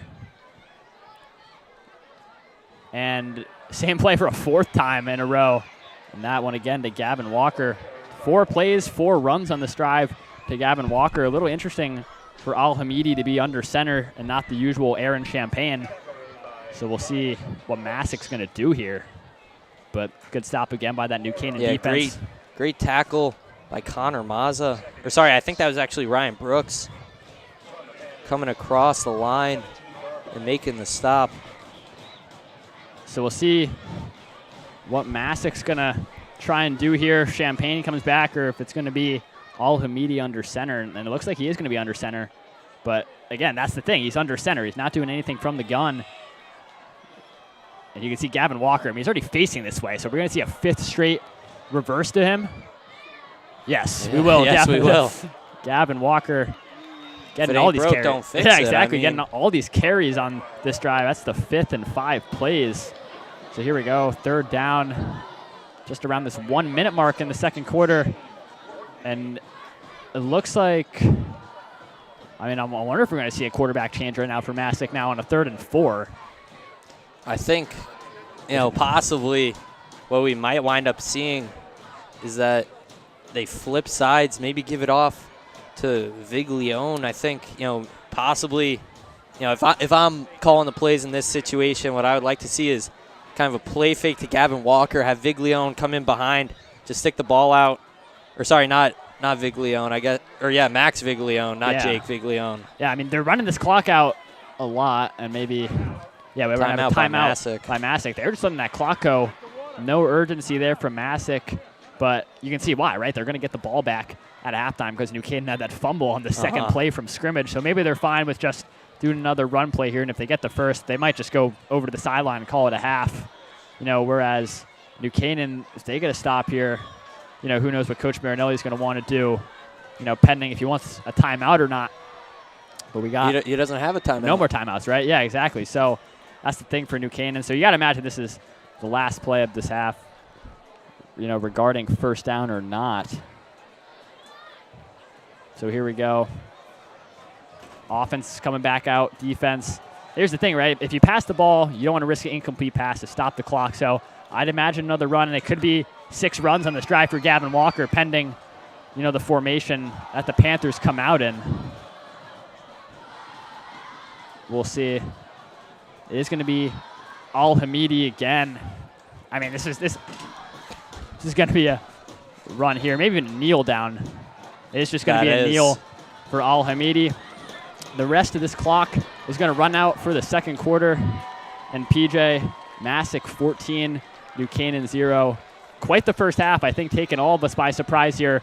I think the story is 3 turnovers, though, from New Canaan. Obviously, Henry Stein having not 1 but 2 fumbles. Massuk are taking advantage of these turnovers. What did you see quickly in this first half? I thought it was really, really sloppy play from New Canaan. Those were all silly turnovers, right? That first one, especially the strip 6 from Robinson. I think that, that's just a simple handoff. You've got to get that off fast, or maybe it was even play action. We couldn't tell because it happened so fast. So, if you're Robinson and if you're New Canaan, you've just got to, come out every single play. Play hard. Play your hardest. Because, you're down now. You're down 14-0. So it's going to be tough to come back in this second half. Sure, you had a great look on offense down there on the goal line, but you weren't able to convert. So New Canaan, they've got to get something going, and they've got to get it coming right out of the half. Yeah, so that'll be it for our first half coverage. We'll have about a 15-minute halftime break. We'll cut it to our sponsors, and we'll be back for the start of the second half.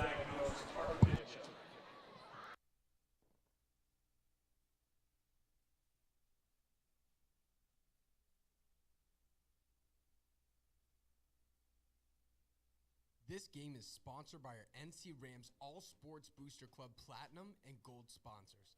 We would like to thank our Platinum sponsor, Anderson Kenny Architecture, a full-service practice that encompasses a range of commission, residential, and commercial projects.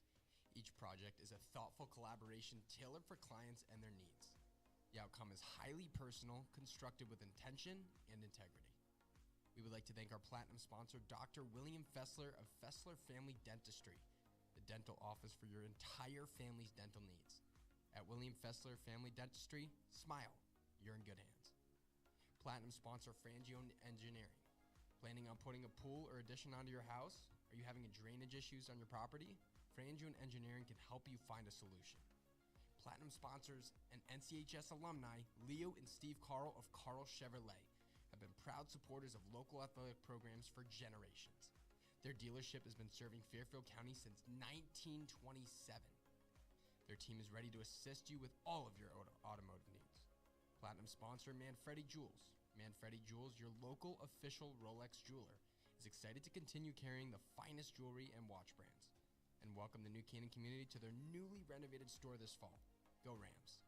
Platinum sponsor Renaissance Partners, a family-owned and New Canaan-based residential building and remodeling company, serving all of Fairfield County. Platinum sponsor Walter Stewart's. Walter Stewart's market has supported NC Rams athletics and your entire New Canaan community for years. Walter Stewart's is your fresh local market.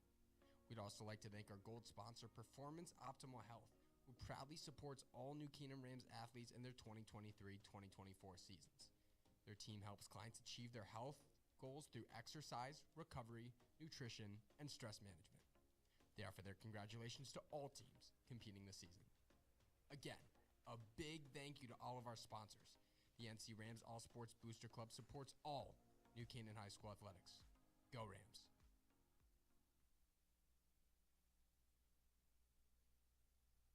If you want to stay updated on all our Rams sports, please follow us on Instagram and Twitter at NCTV78. And in order to watch our bi-weekly broadcasts, live streams of the NCHS sports, and our podcast, subscribe to our YouTube channel, also at NCTV78. Thank you, and let's go Rams!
Welcome back to the start of the second half here at Dunning Stadium in New Canaan. Masuk 14, New Canaan 0.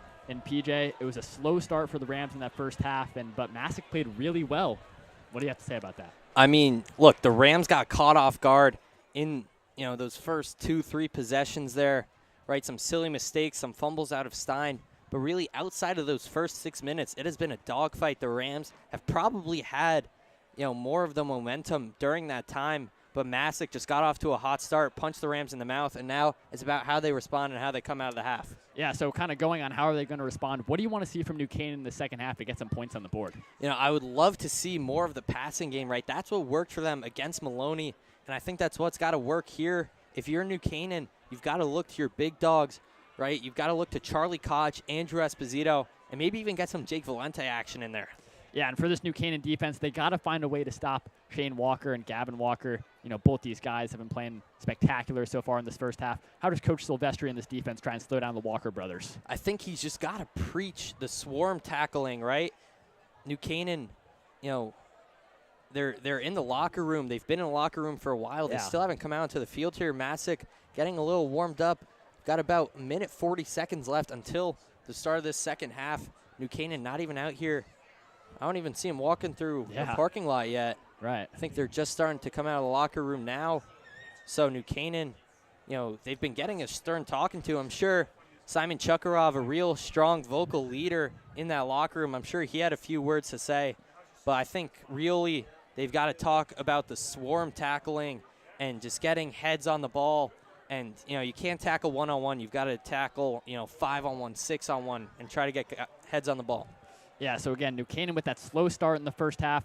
We got to talk about that bad offensive play, not good in the red zone. And actually, for more on that, we'll cut it down to the field for John Frieders to talk about that Rams play in the first half. John.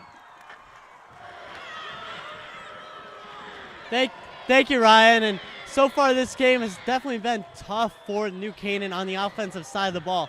On the defensive side of the ball, they've played a great game so far. Those 14 points have come from bad offensive turnovers. They have to limit those in the second half if they want a chance to win this game. You have 3 forced fumbles. You can't have that happen. So that's going to have to happen. And also, New Canaan's offense is just going to have to get into a rhythm. Lean on Luke Robinson's poisoness and his veteran leadership. He's a senior captain, his second year behind center for the Rams. So lean on that, and the Rams should be fine. Ryan, PJ, back to you guys up at the desk. Thank you, John. And, New Canaan, not the first half. I think anyone in this whole fan base, all the stands, and us included, thought was going to happen. I think really a lot of people in the state didn't expect this. Right. This is a big upset that's playing out right now. And here's the thing. Masuk's going to get the ball to start this second half, obviously. Again, if you're just joining us, New Canaan fumbled on the second play from scrimmage. It looked like play action, RPO. We're not even sure because it happened so quickly from Luke Robinson. Just could not execute the handoff, and Masuk with the scoop and score. And that's, part of the reason they lead 14-0. And also, it's the junior running back, Henry Stein, who has 2 fumbles so far. He had the one on the punt return where he just muffed it, not able to really control that one. Went straight through, he made a little basket for the ball, and then went through, hit off his knee. He was trying to, get a head start, get a little, run into that.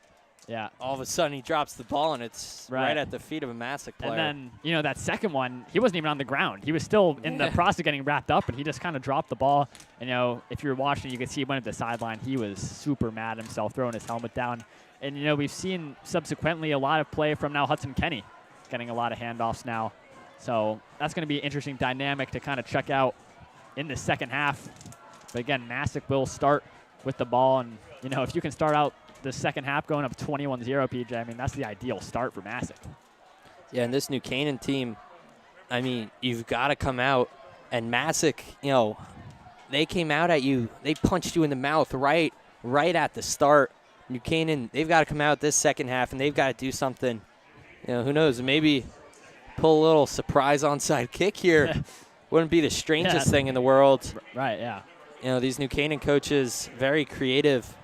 We've seen, especially on special teams the past couple of years, a lot of fake punts and a lot of trickery on the, special teams punt returns, especially last year with Benevento. Right, so I think this is the first time we're saying Tucker Stevens' name tonight. Yeah. Kicking this ball off.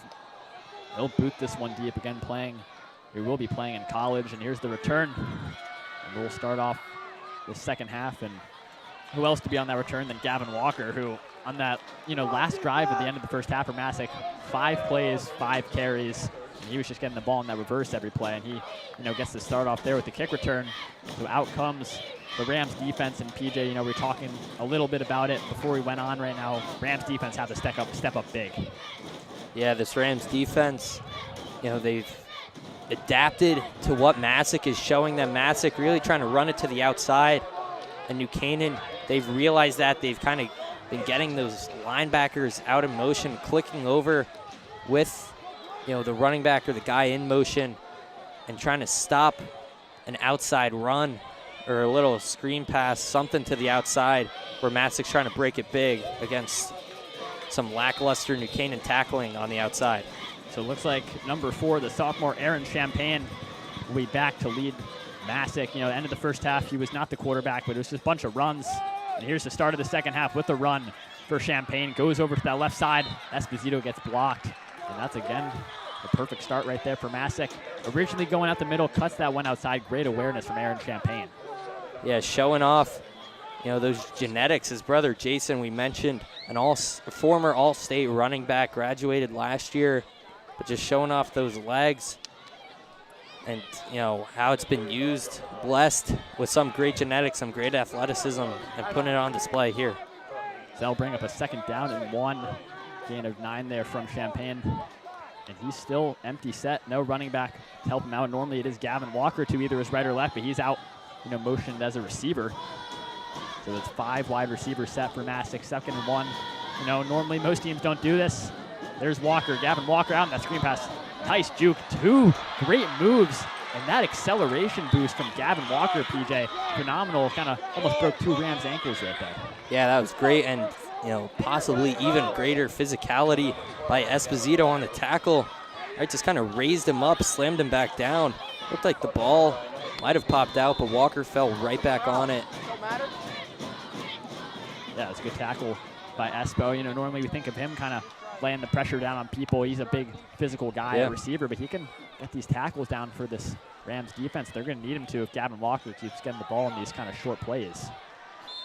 And I feel if you're New Canaan, you've got to get these linebackers more involved. You've got Will Sullivan, number 4 in there, a linebacker who's gone through some injuries in the past couple years, but he's really he's the linebacker with the most amount of size for this team and most amount of playing experience.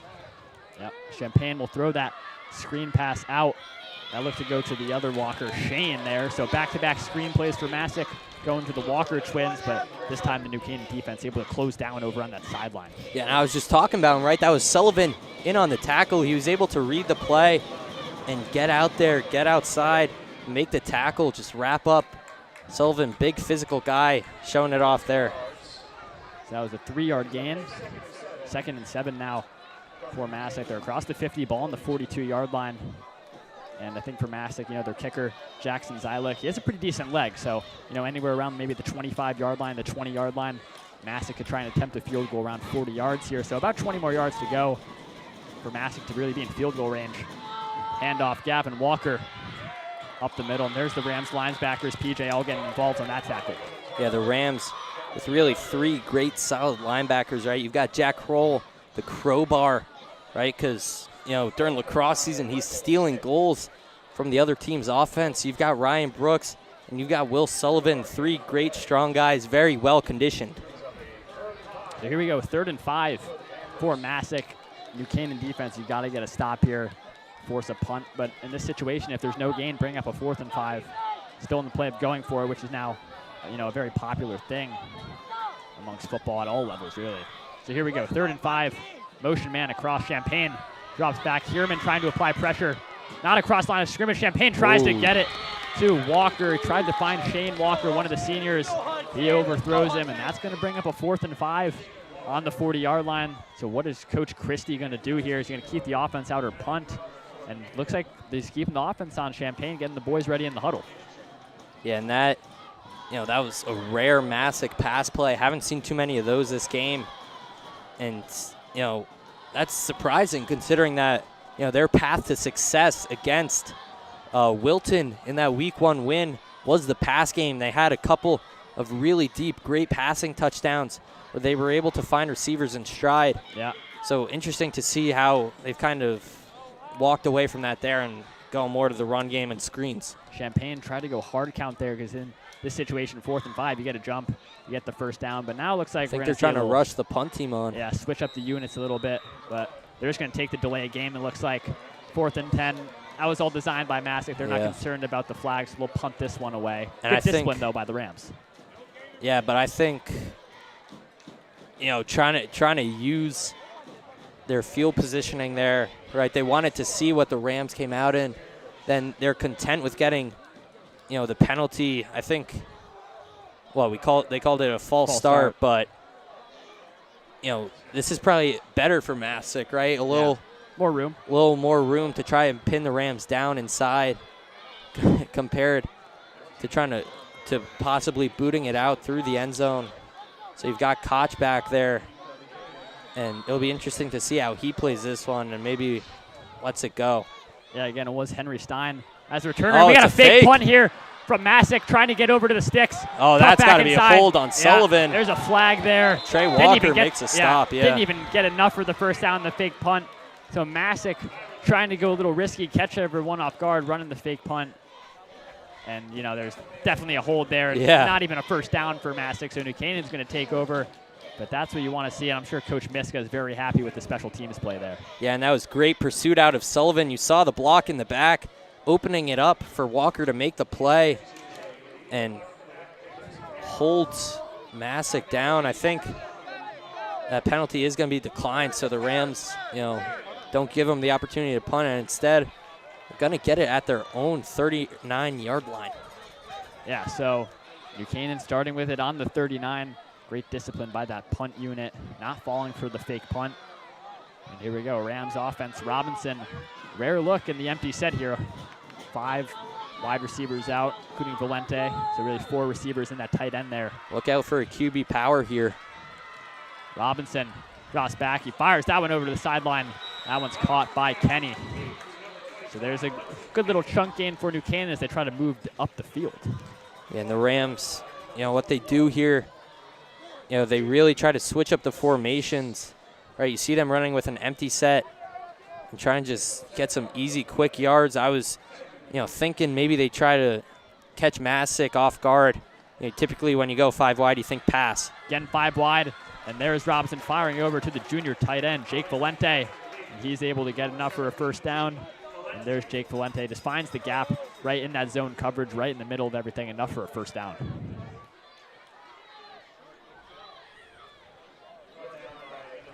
So that's going to be a first down for New Canaan. Ball on the 49-yard line, and right now, Jimmy Nugent's calling the boys to go with the empty set here. Put 5 out. Yeah, you've got 4 receivers Quaz on the left. Yeah. Robinson is going to target that other sideline, and that's going to be a drop. Almost had Cuesta. Yeah, Cuesta over there. We had that crazy one-hander earlier in the game. It didn't really mean too much in the grand scheme of things. It was a short gain, but tried to find Cuesta there. I will go in as a drop. Yeah, and that was the Rams just trying to isolate that boundary side and kind of work one-on-one against Austin Keegan, because you get Cuesta in a stance like that, and Keegan, as a defender, you're really shaky, because if you get beat deep, it's an automatic touchdown. Robinson steps into it, ducks a sack, rolling to that right, and he's just going to fire that one over. See, was that Kenny over there on that right side? Massuk Not able sure. Looked like by the reaction of the Massuk players, the ball was down.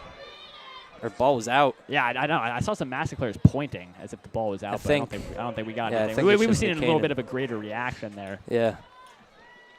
So, yeah, gain of nothing. That's going to bring up a 3rd down and 10. Going back to the 1-2 plays ago, that Cuesta drop. That's just something against Robinson. That's going to hurt his completion percentage. Something my dad hates, actually. He hates that rule where it's like, if someone drops it, that goes against their completion percentage. So Robinson probably not too happy with that. Here we have a 3rd and 10. Robinson drops that one over. Esposito, he's not going to get enough for the first down. Tried to get as much of a chunk as they could here. And now 4th and 6.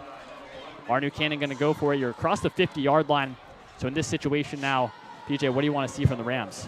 Yeah, I would love to see them go for it. I think they're going to put the punt team on. But New Canaan, they've got to get some positive momentum, got to get something going for them. And I think that would be a 4th down conversion like that. They haven't gone for it all day today. Yeah. Maybe we see another fake punt here. Who knows? Perticello back. And he is. He's got to throw it. And that's what's going to be completed. Checkerov. And it looks like he got enough. He definitely for the did. first down. He had the reach, it seems. And there you go. Good call, partner. The fake punt.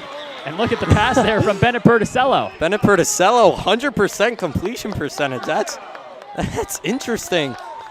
Perticello never really much of a thrower, but doing it there. Yeah.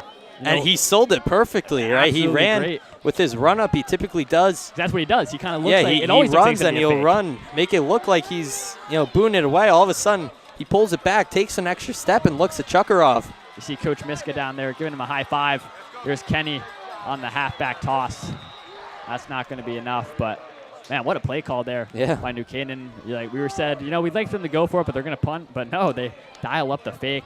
And right there, there was the halfback toss to Kenny for about a gain of really nothing there. So it's going to bring up a 2nd and 10, ball on the 37-yard line.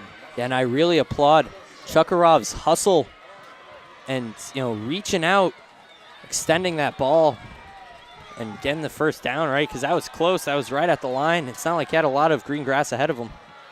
Kenny motions right. Robinson looking to find Esposito. Makes a good great grab. catch. And there's a good move by Andrew Esposito.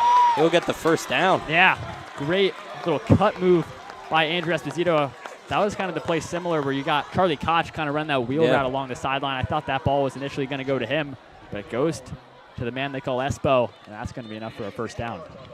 Yeah, great focus by Esposito, right? He was able to haul that one in through a lot of pressure from Shane Walker. He had the hand on the back. Robinson over to Kenny on that swing pass, able to get by one. Hudson Kenny still up. He's just going to be just short of the first down, but there's the swing pass that New Canaan likes to run. We haven't seen it that much tonight, but that's a good little chunk gain. Yeah, and the Rams, just really doing a great job, right? You saw the delayed screen there trying to catch Massuk off guard, but really what this New Canaan team is doing is tiring out this Massuk team. They've got a lot of guys that play both sides of the ball, right? Those Walker brothers among few of the many. Yeah, there's Hudson Kenny, able to get enough for a first down, breaking through defenders. And here's something that I just noticed there for New Canaan. They're pressing Esposito one-on-one with no safety help. So now if you're New Canaan, you got to realize that maybe you can target a deep shot here. I mean, only 8 yards to go, so deep shot, in that context. Got a whistle, I think timeout, Massuk. Yeah. So we did have a timeout there called by the Panthers, try and slow everything down a little bit. So, New Canaan's going to try and get everything going. And we're going to send it down to John Frieders, so I believe, PJ, he's going to have an injury report for us. But, before we kind of get ready for that, PJ, just going back to that, what do you think New Canaan should do really quickly? I think, we've got to see, some physicality, get a lot of push on the line, and, try to, maybe even run that jumbo set. Yeah, so we have John Frieders down on the sideline for a little injury report. John, take it away. On Adrian Delicata, we saw him walk off the field gingerly in that second quarter. Now he has ice on his knees. He's questionable to return, so we'll see if he comes back to the game. Back to you guys at the desk, Ryan and PJ. No one would know.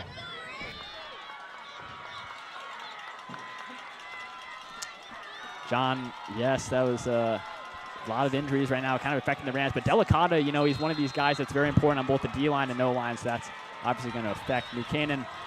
So here we go. First and goal from the 8-yard line. Kenny to the left of Robinson, who's going to drop back.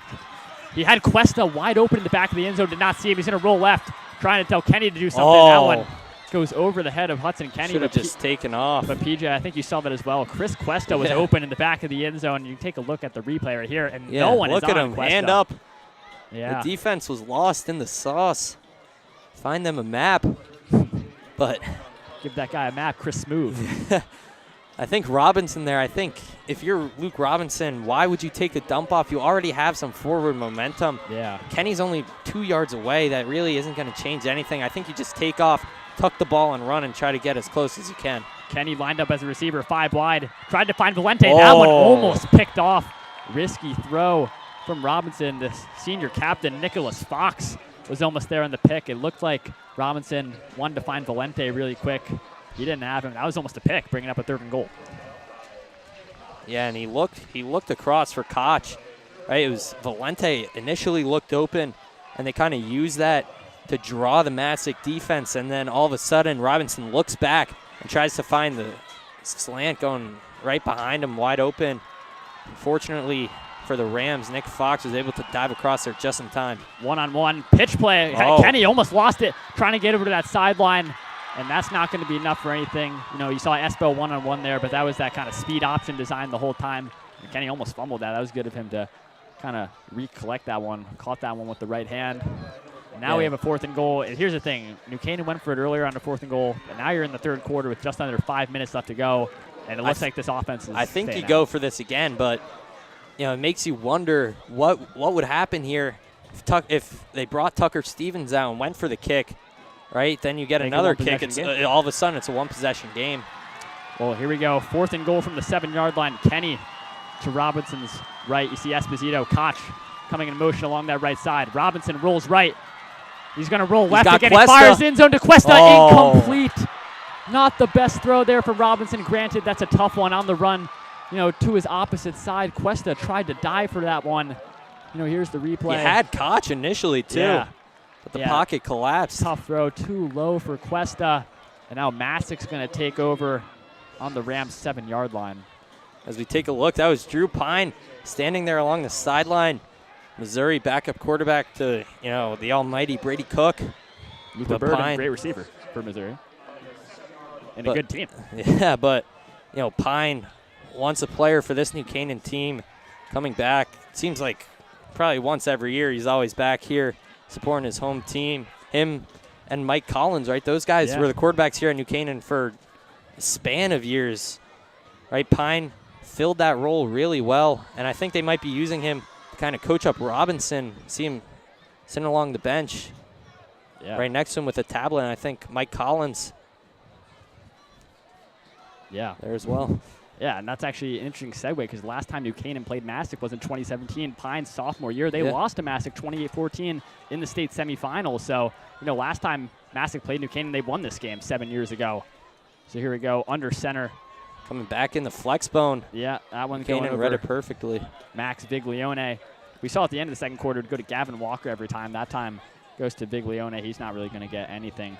Maybe a yard or two there. So that's what Massuk likes to do when they're kind of pushed back inside their own 10-yard line. They just go under center, and it's not even Aaron Champagne most of the time, PJ. You sometimes see Al Hamidi doing that. So I think it seems like Massuk is coming back out in their normal defensive set now. Right, you've got Champagne back there. Yep. You see both the Walker brothers. I think actually all 3 of them out in the field right now, as they are on most of these plays. So Champagne looking Walker's way the whole time. He's wide open. Esposito making a good tackle there, but that's going to be a 1st down for Massuk. And it's just the play from Aaron Champagne. He finds Shane Walker over on that left sideline, and New Canaan had no one out in that area, PJ. Yeah, that was a defensive breakdown for the Rams. And you've got to be able to fill those gaps early. The Rams, you know, they're a staple zone team in this state. I would like to see them kind of flip to more of a man look here with kind of those 2 stud guys for Massuk. But really, you know, you've got to isolate them. And then, you know, it comes down to who else does Massuk have? Right, you've got a couple guys out there who, you know, showing what they've got, but not a lot of guys who can completely. That's going to be not too much there for Massuk. And right now, after they get the 1st down, they're just trying to go as conservative as they, you know, really could there. So that's only going to be 2 yards. They'll bring up a 2nd and 8 from the 25. So here we go, Champagne in the gun. We'll have Gavin Walker to his left. 4 wide receiver set for the Panthers. Champagne drops back. Rolling to his left, trying to find that one over the middle. And that he dropped it. Incomplete. That was Tanner Walker. That was close to being a fumble. Yeah. Looked like he had both feet down, I think. He just didn't really make a football move, didn't really tuck it. Yeah, didn't really have the football Mike move Smith there. came across there well. Yeah, that one was close. He did fall back on, you know, worst case, there was a fumble there, but you know, it's good coverage by New Canaan, making it really tight for Tanner Walker. He's only a sophomore as well, so Champaign being a sophomore, Tanner Walker.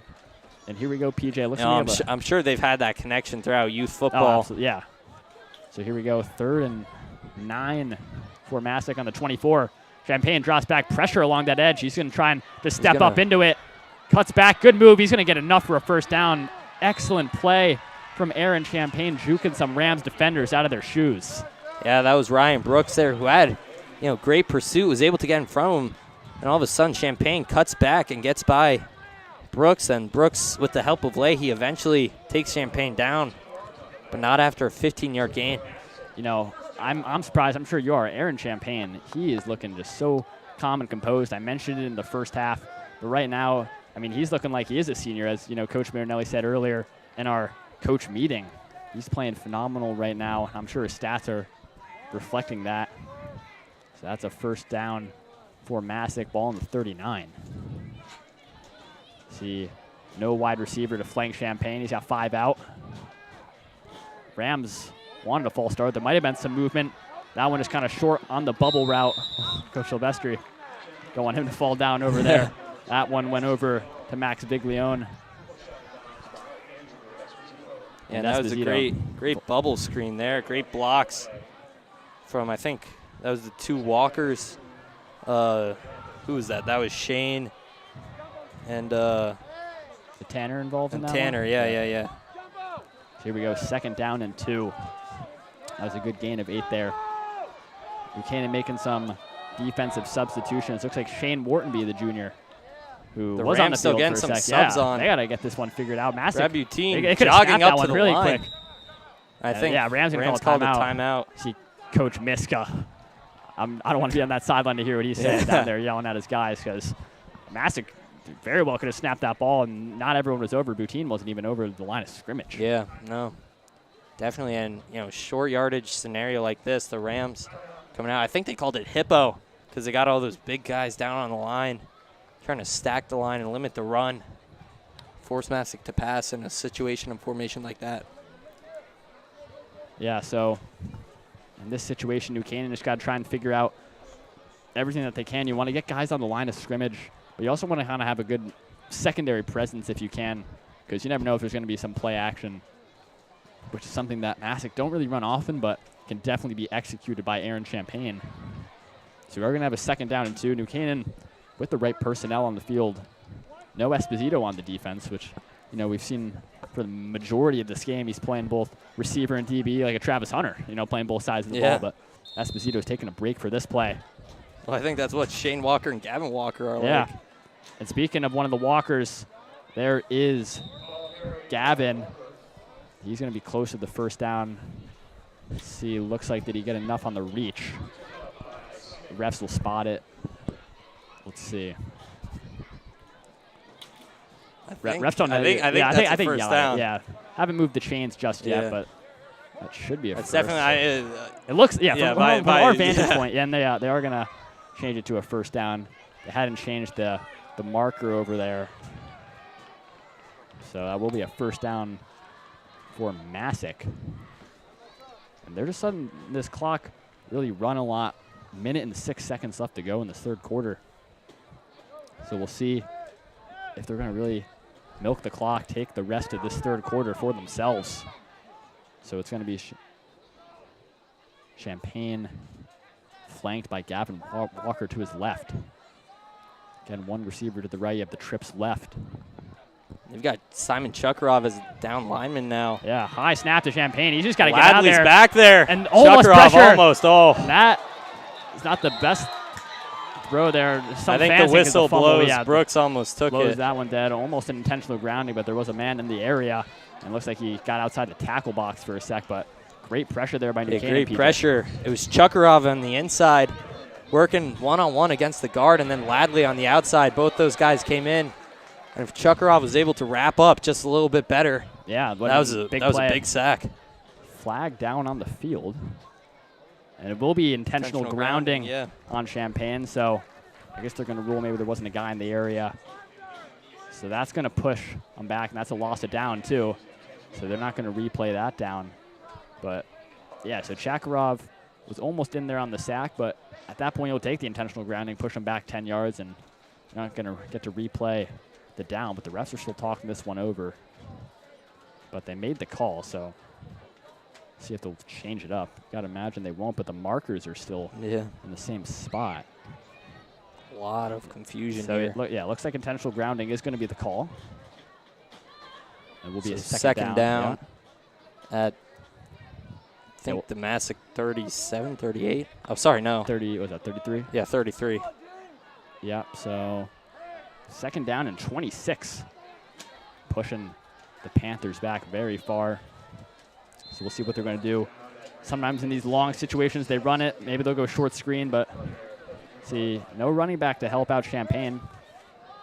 Gavin Walker is going to motion out to that left side.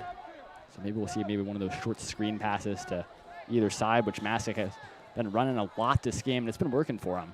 So here we go, Champaign, empty set. Rams 3 down in that line of scrimmage.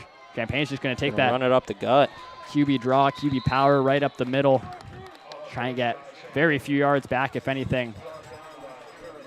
Champaign getting helped up. He's looking a little gimpish right now, almost. Yeah. He might have to go off to the sideline, which should not be good for Massuk, because it seems like when he wasn't on the field, it was Tariq El-Hamidi who was the quarterback. But he was under center every play, so he might not have that much. That was also in that flex bone. Right. Right, so definitely different look. You know, maybe they used him because he's more agile and he's able to, move out of the pocket better. And, Champaign, especially against this New Canaan pressure, we're seeing a lot more pressure. Yeah, so that was the end of the third quarter. We'll head to the fourth quarter, and it looks like we have John Frieders down on the sideline to give us a report on the game. John, we'll cut it down to you.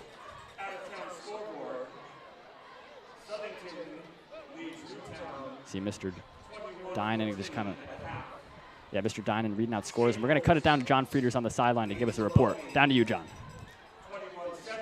Yeah, and thank you, Ryan. So far, the Rams have struggled inside the 10-yard line. They've been inside the 10-yard line twice and have walked away with 0 points so far. That should be concerning if you're a Rams offensive fan. You have to be able to convert inside the red zone. And right now, the score is 14-0. But Luke Robinson's going to stay resilient. I just saw him on the bench, sat next to and in between Drew Pine, former New Canaan High School graduate, as well as Mike Collins. So he's got support around him. We'll see what he can do in the fourth quarter. Ryan, back to you.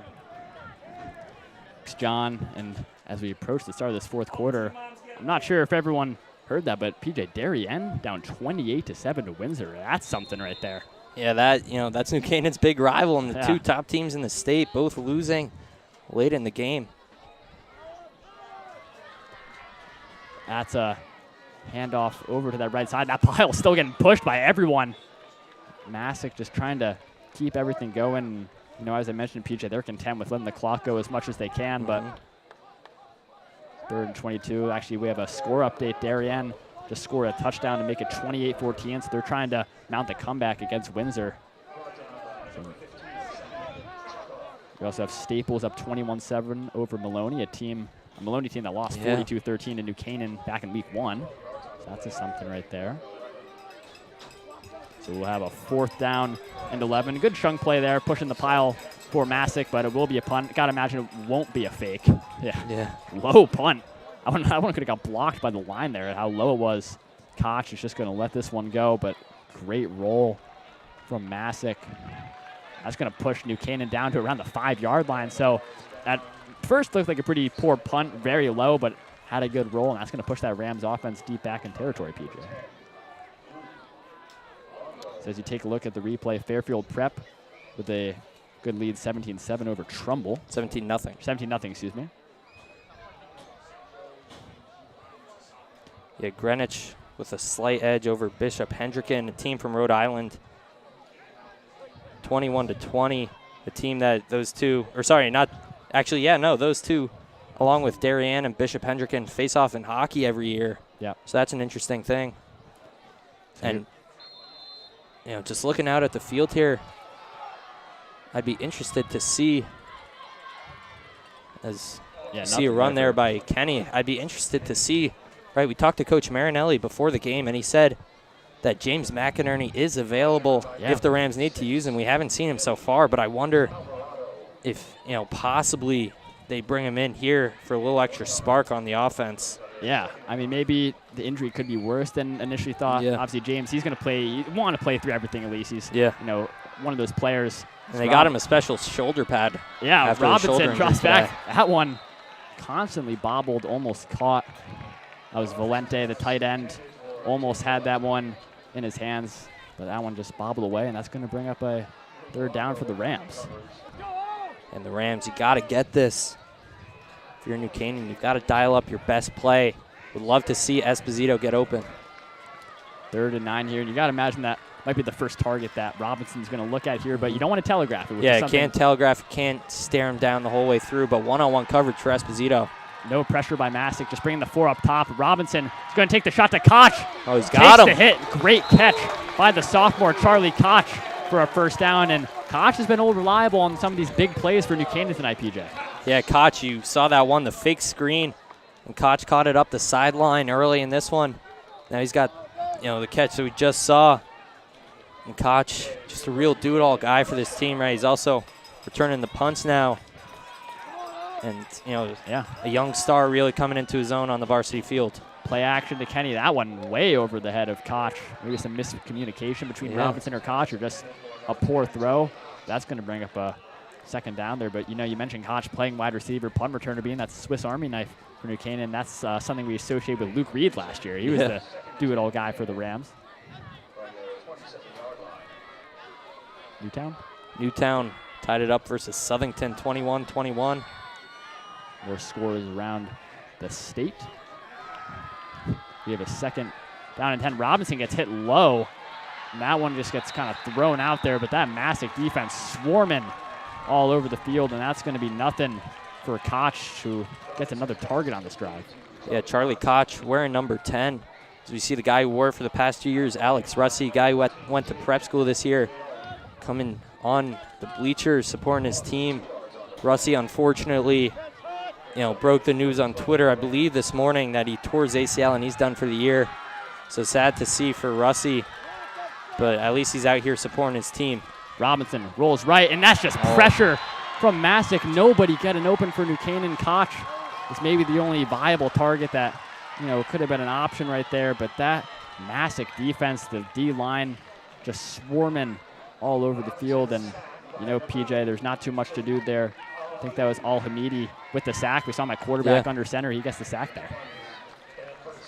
Perticello will punt. Oh, that's I want to see if we'll have a low roll. one. That one will go out just inside or just past the 50-yard line there. So that's where Massuk will take over.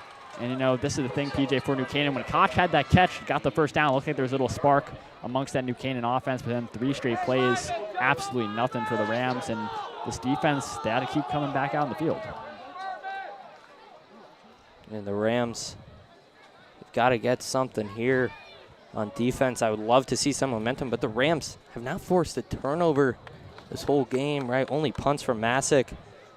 So I would like to see, them try to get the ball on the ground or get an interception. The coverage has really been kind of lackluster out of the Rams so far. So Massuk will take over, ball on the 48-yard line, 2 yards away from the 50, and then they'll be in New Canaan territory already. So here come Massuk, and PJ, looks like Aaron Champagne will not be the quarterback. You got to wonder if that's because of the injury, or maybe they're just going to let, Al-Hamidi take these under center snaps. As Ryan Putman comes onto the field along with Jake Viglione. So yeah, PJ, looks like we'll have a timeout actually, but I'm intrigued to kind of see what's going to happen here, because we saw on that last drive, PJ, Aaron Champagne was a little limpy, maybe twist that ankle or something, so that's something to keep an eye on right now. Yeah, and, I think Massuk, obviously you would love your starting quarterback not to get injured and all this and that, but now they're probably going to run out of the flex bone probably the rest of this game, bearing he comes back. But that could be huge for the Rams if they figure out how to stop it, but that's the problem. They haven't figured out how to stop it so far. So the Rams got to get some push. They're filling the D-line there. You've got Warrenby, Francis, Furman, Butine, Chukarov, and Tierman, everyone in there trying to get some push on the line. So under center for Al-Hamidi. That one just trying to do that same little pitch out over to Gavin Walker. Really nothing there. And it looks like actually that might be Max Viglione. Yeah, he's already looking a little limpish as well. He might have gotten rolled up on. Yeah. So obviously not what Massuk wants to see if they just keep getting these injuries. And it's still going to be Al-Hamidi staying in at quarterback, so Champagne will keep a spot over on the sideline. So this is a 2nd down and 9. Ball on the 49-yard line, just away from the 50. Almost playing like a fullback right behind the queue. Crowd is quiet here. Yeah, just got very quiet. Yeah. And it's just kind of that nice same play. Tackle from behind. I think that was Whartonby getting in there. That same kind of play over to Gavin Walker. We'll just kind of do that little end around. But this is the Masuk game plan right now. They're just trying to waste clock. Yeah, and Shane Whartonby, a real workhorse guy for this New Canaan team. Another guy similar to Peter Brandt, who, will go out there and outwork everyone. Really, we saw Shane Whartonby kind of come into his own as, a youth football player in 8th grade, right? He won the youth championship, I believe. And then the in only high school, player has he ever lost? Well, freshman year they didn't have a playoff. Right. So I guess never. But, he's a known winner.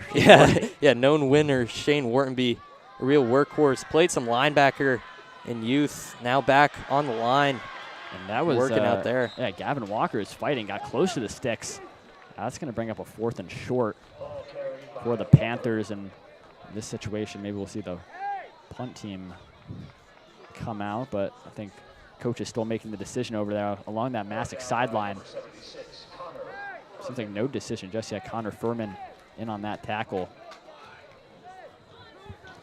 So 4th down and 2. Looks like Massuk's going for this. This could be a huge stop if New Canaan gets it. I mean, turn this into some positive momentum. Right, exactly. But flip side of that, if Massuk get this, that could be getting really close to being ball games. They just waste this clock. Got to watch the hard count, though, from Al-Hamidi. But 4th and 2 and 44, we'll see what happens. That whole New Canaan D-line down. Timeout, Massuk. Yeah. So maybe they just wanted to see if they can get a jump from that New Canaan D-line.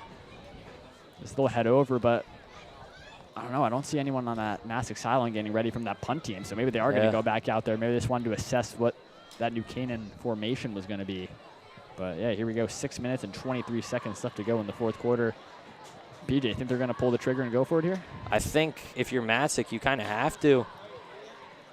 Right, you've got to get push on that line.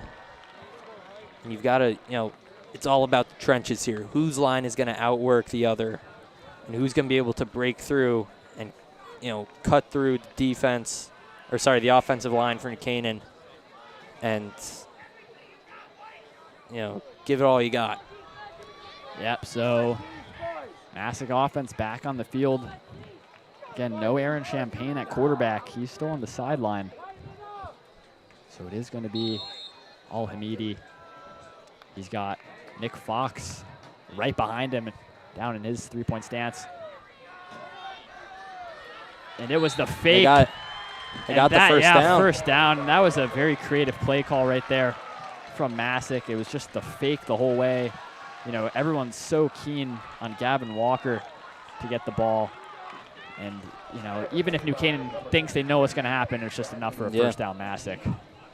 Now, this is where if you're New Canaan, you've got to get physical, got to get aggressive, try to chainsaw that ball out, right? Get your hand in kind of underneath it, rip it up, rip it out, and get it on the ground. Rip, punch, whatever you can do. Peanut punch, pat, whatever they can really do. They got to try and strip the ball out as best as they can. But, again, Massuk's just going to let the time try and roll as much as they possibly can as well. So about 6 minutes to go. Al-Hamidi under center. And we might see this the rest of this drive for Massuk. It's just this under center play taking up the whole play clock. So here we go. Al-Hamidi tosses that one over That's to Viglione. Yep, Viglione with it. New Canaan trying to get the swarm, but this is just like devastating for any defense in football. You're down by 14. Massuk has the ball. They have no intent of trying to throw it. So that's something. Staples are up 21-14 over Maloney. Maloney did score, however. Yeah, and this is reminding me of the Maloney game from last year in the playoffs, except quite the opposite right here at Dunning Stadium. New Canaan was just running the jumbo set, wearing Maloney down all, that whole second half. And here it's the opposite. New Canaan's getting worn down. They can't do anything about it. Just the Massuk line getting more and more push. So here we go again. Walker just getting that end around. New Canaan guys, I think they're trying to get that ball out. Yeah. You see, trying to get the punches going, but nothing loose there. And that's going to bring up a third down for Massuk, and PJ must stop for this Rams defense.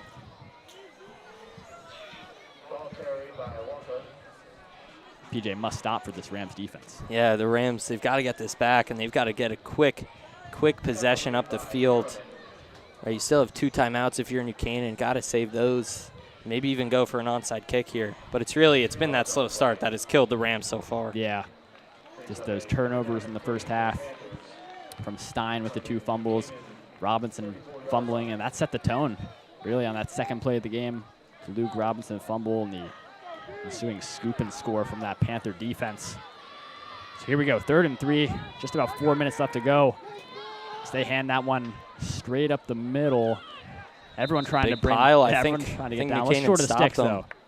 Yeah, it looks to be short of the sticks. Hard to see who the ball carrier was there.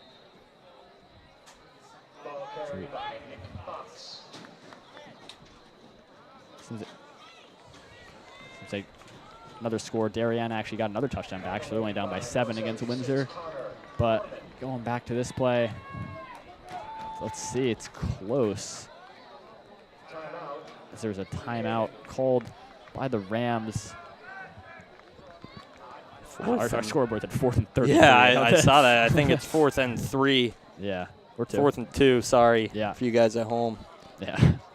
Not 4th and 33. Yeah. So, I mean, here we go. Are Massuk going to try and do it again and go for it? I think if they do, that's got to be the dagger, right? New Canaan, with just under 4 minutes left, you're really not going to be able to stop them. Yeah. And have enough time to get back out there and get 2 offensive possessions, 2 touchdowns. Yeah. After having none at this point. Ball's on the 33-yard line, and Massuk's fine. This is similar to what those Army and Navy, what they do in college football, where you got your fullback, you got whether it's 2 running backs or 1 running back. They're fine with just giving it right up the middle. So New Canaan's got to really pinch this defensive line. So here we go, 4th and 2. As that one's going to go wide. Was that Viglione? Massuk saying he got it. Might depend on the spot, I think. I mean, it might be enough. From where he is, it might be enough. look.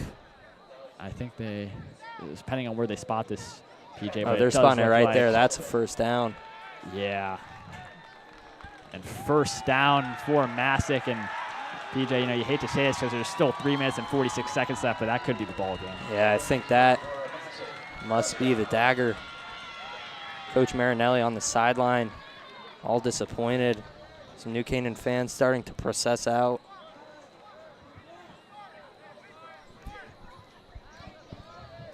Yeah, so it's so interesting, PJ, because in the last game against Fairfield Ward, New Canaan scored 41 points. And then you look at it, Maloney, 42 points, right? So 42 points, 41 points. Now, right now, they're dropping the goose egg, as that's going to be a loss. Rams just trying to do whatever they can, but from scoring 41 points and 42 points to nothing right now, I think it's also a testament to Massuk, right, and how good their defense has been playing. And this is a damn good football team. I think it's also, good old momentum there. New Canaan have not really had anything going all game long. Really, 2, 3 chunk plays. 2 of them were to Koch, and then the drive stalled right after. So if you're New Canaan, you've just got to get more supplemental plays. And I think, going back to our chat with Coach Marinelli before the game, how, he wondered and how he worried about how Andrew Esposito might have been, a crutch for Robinson, and if he wasn't able to stand by himself in that pocket without Esposito sitting there wide open every single play. So I think we've kind of seen that, and sure, Robinson's progressed over the game very well, but still got a lot to do, and I think Coach Mike Collins has definitely helped him out with that a ton. Yeah. So it was a loss of 4 on that last play for Massuk, 2nd and 14. I think we had a jump on New Canaan there too. Yeah. Nothing going right so far for New Canaan. Looks like there's some offsides or neutral zone infraction on that defense, so this brings it 5 yards closer. Your graphic just had false start. That's a lie. So that's on the defense there. So it'll be 2nd and 9.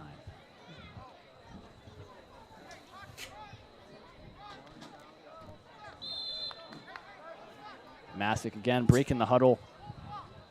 Everyone close under it. And PJ, I don't even think we've seen Aaron Champagne at all in this 4th quarter, but Panthers haven't really needed him. Yeah, they haven't. They've just been gunning it up the middle, right? Running, punch him in the throat, right? Similar to what we saw from Michigan. Yeah. Just last week against USC. Exactly. That one, again, to Gavin Walker. I'd be interested to see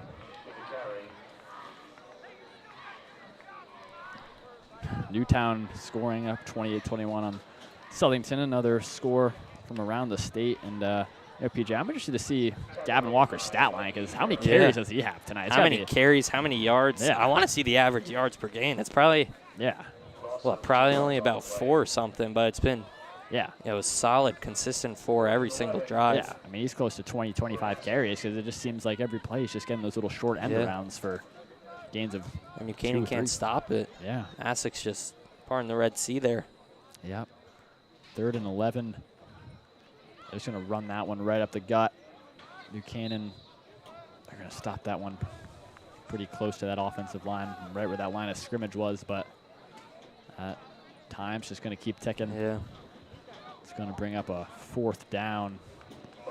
Take a look there. Massuk just running it straight up the gut. Ball on the 29 right here. 46-yard field goal, which I'm not sure if, Jackson's Island might be a little too far for his range. So I think they're just, honestly, if I'm Massuk right now, maybe you come out in the flex zone and just keep running it, see if you could break one a little bit. I would just kind of pass this, see if you could get something. If not, no worries. You're still up 2 possessions with a minute left. Yeah.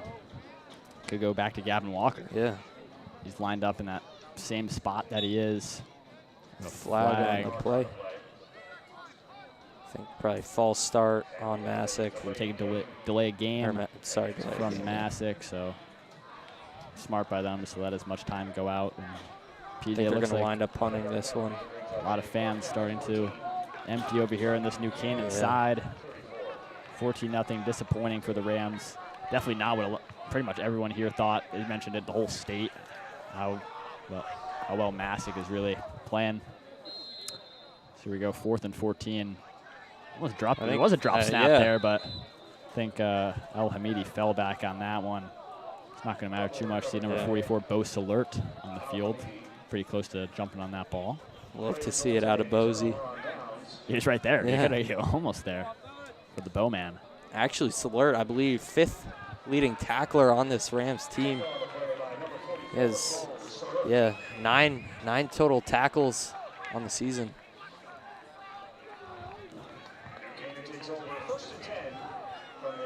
Yeah, so New Canaan, a minute left here. I mean, it's not over until the fat lady sings, but PJ, I mean, you got to get something incredibly quick, and then the onside. So here we go. Robinson dropping back. Goes that one sideline to Kenny. He's got to get out of bounds. He's got to get out of bounds there. They're going to have to go hurry up. That's a mental mistake there by Hudson Kenny, fighting for extra yards, but didn't even get the 1st down. That's the first thing you got to know in football. When that time's running out, get out of bounds, stop the clock. Some unnecessary tempo. Robinson. The sideline is your friend here if you're New Canaan. Throwing it to Koch over the middle. I think, the clock stops here for moving the chains. First, but going to pick back up right when everyone gets set right now. Robinson drops back. Threw to Esposito. Esposito broke the other way. Miscommunication between the two. 33 seconds left to go. I mean, you gotta take a shot. Yeah. Right now, ball on the 49-yard line. But I get think something going. I think that play was really, that play illustrated everything that happened tonight for the Rams. Just a lot of miscommunications, and everything that could have went wrong for them today. 2nd and 10. Robinson dropping back to empty set. He's just got to roll, trying to find Cuesta, but that ball pretty much as good as throwing it away to bring up a 3rd and 10, 27 seconds. That play took about 6 seconds off the clock. Yeah, now 3rd and down. And you've got to wonder how far can Robinson sling the ball. Because, I mean, if he's able to throw it 50 yards, which that might be a little far. It's possible. I think James McInerney is actually now on the field right now, number 24. So right now getting his first really appearances in the game, so that's interesting. I think Koch over the middle. Getting the catch, staying up. He's got to get down. Got the first down. They've got to move. 20. Clock's going to stop for the moment. And then everyone gets set. That's going to pick right back up. Yeah, I think you've got to, if you're Robinson, just throw it deep. Yeah. Just throw another. I mean, he's giving Koch his receptions, but. Yeah. Koch is farming them here. Yeah. His last drive already has about 2 or 3. Clock's running. See if they get the snap off. This will be the last play of the game. Take a shot. Robinson. He's just throwing it right back to Koch, and that's going to do it. There you go. So our final from Dunning Stadium here in New Canaan. You see Massuk all rush the field. That was, somebody's going to back over there. That was awesome. Luciano Longo hit that one pretty well. But PJ, New Canaan goose egg in their home opener, 0 points. Massuk only 14 points. I mean, not the offensive explosion that we maybe thought, but, Massuk's going to take it. And as for New Canaan, you got to look on to next week, PJ. Yeah, and I think, Massuk, they came into this game feeling doubted. I don't know, Ryan, if you watch or if any viewers at home watch the Game Time CT weekly podcast about Connecticut high school football, but I don't think a single voter actually voted for Massuk. So Massuk came in with a little bit of a chip on their shoulder there, and with the Rams being ranked number 1, so that's a big momentum, big victory for them. And I think that, Massuk, they proved what they're made of today. New Canaan, they've got to come back and they've got to do better next week against Ludlow. Yeah, I mean, you mentioned next week against Ludlow. I mean, what do you want to see from New Canaan to just get back in the win column? I would really, really love to see, just a lot more passes, a lot more looks for Esposito from Robinson. And I think, obviously New Canaan very injury riddled, right? You've got Mike Smith, who's still hurt. You've got Delicata, who got hurt. Mike Harris, who's hurt. So the Rams, really missing their guys. But I think also taking points where you could get them. The Rams passed up on, points from Tucker Stevens during the first half, which you get those, and you get another 6. It's a one-possession game. Yeah. And all of a sudden, you're right back in this, and, it's a totally different game. All right, so PJ, that was for New Canaan, but for more on the win from Massuk, we're going to cut it down to John Frieders on the sideline. John. Yeah, Ryan, and thank you. What a defensive performance it was from Massuk tonight. They came out here, dominated the defensive side of the ball, forced 3 turnovers in that first quarter, capitalized off of 2 of them, scoring 14 points, and that would be the difference for this one. You'd have to go all the way back to 2019 to find the last time the Rams were shut out. Better yet, at home they're shut out tonight. They'll have to go back to the drawing board to figure out what they can do offensively to improve, because they got big matchups ahead, including a big matchup against Staples, who's ranked number 3, and Darien. But now New Canaan will definitely slide from that number 1 spot in the Connecticut state rankings. So thank you. Ryan, PJ, back to you. Thank you, John. And what a win for Massuk, PJ. Catching really everything throughout the game, and thanks to John for being our sideline reporter throughout the game. We also have some other people to thank.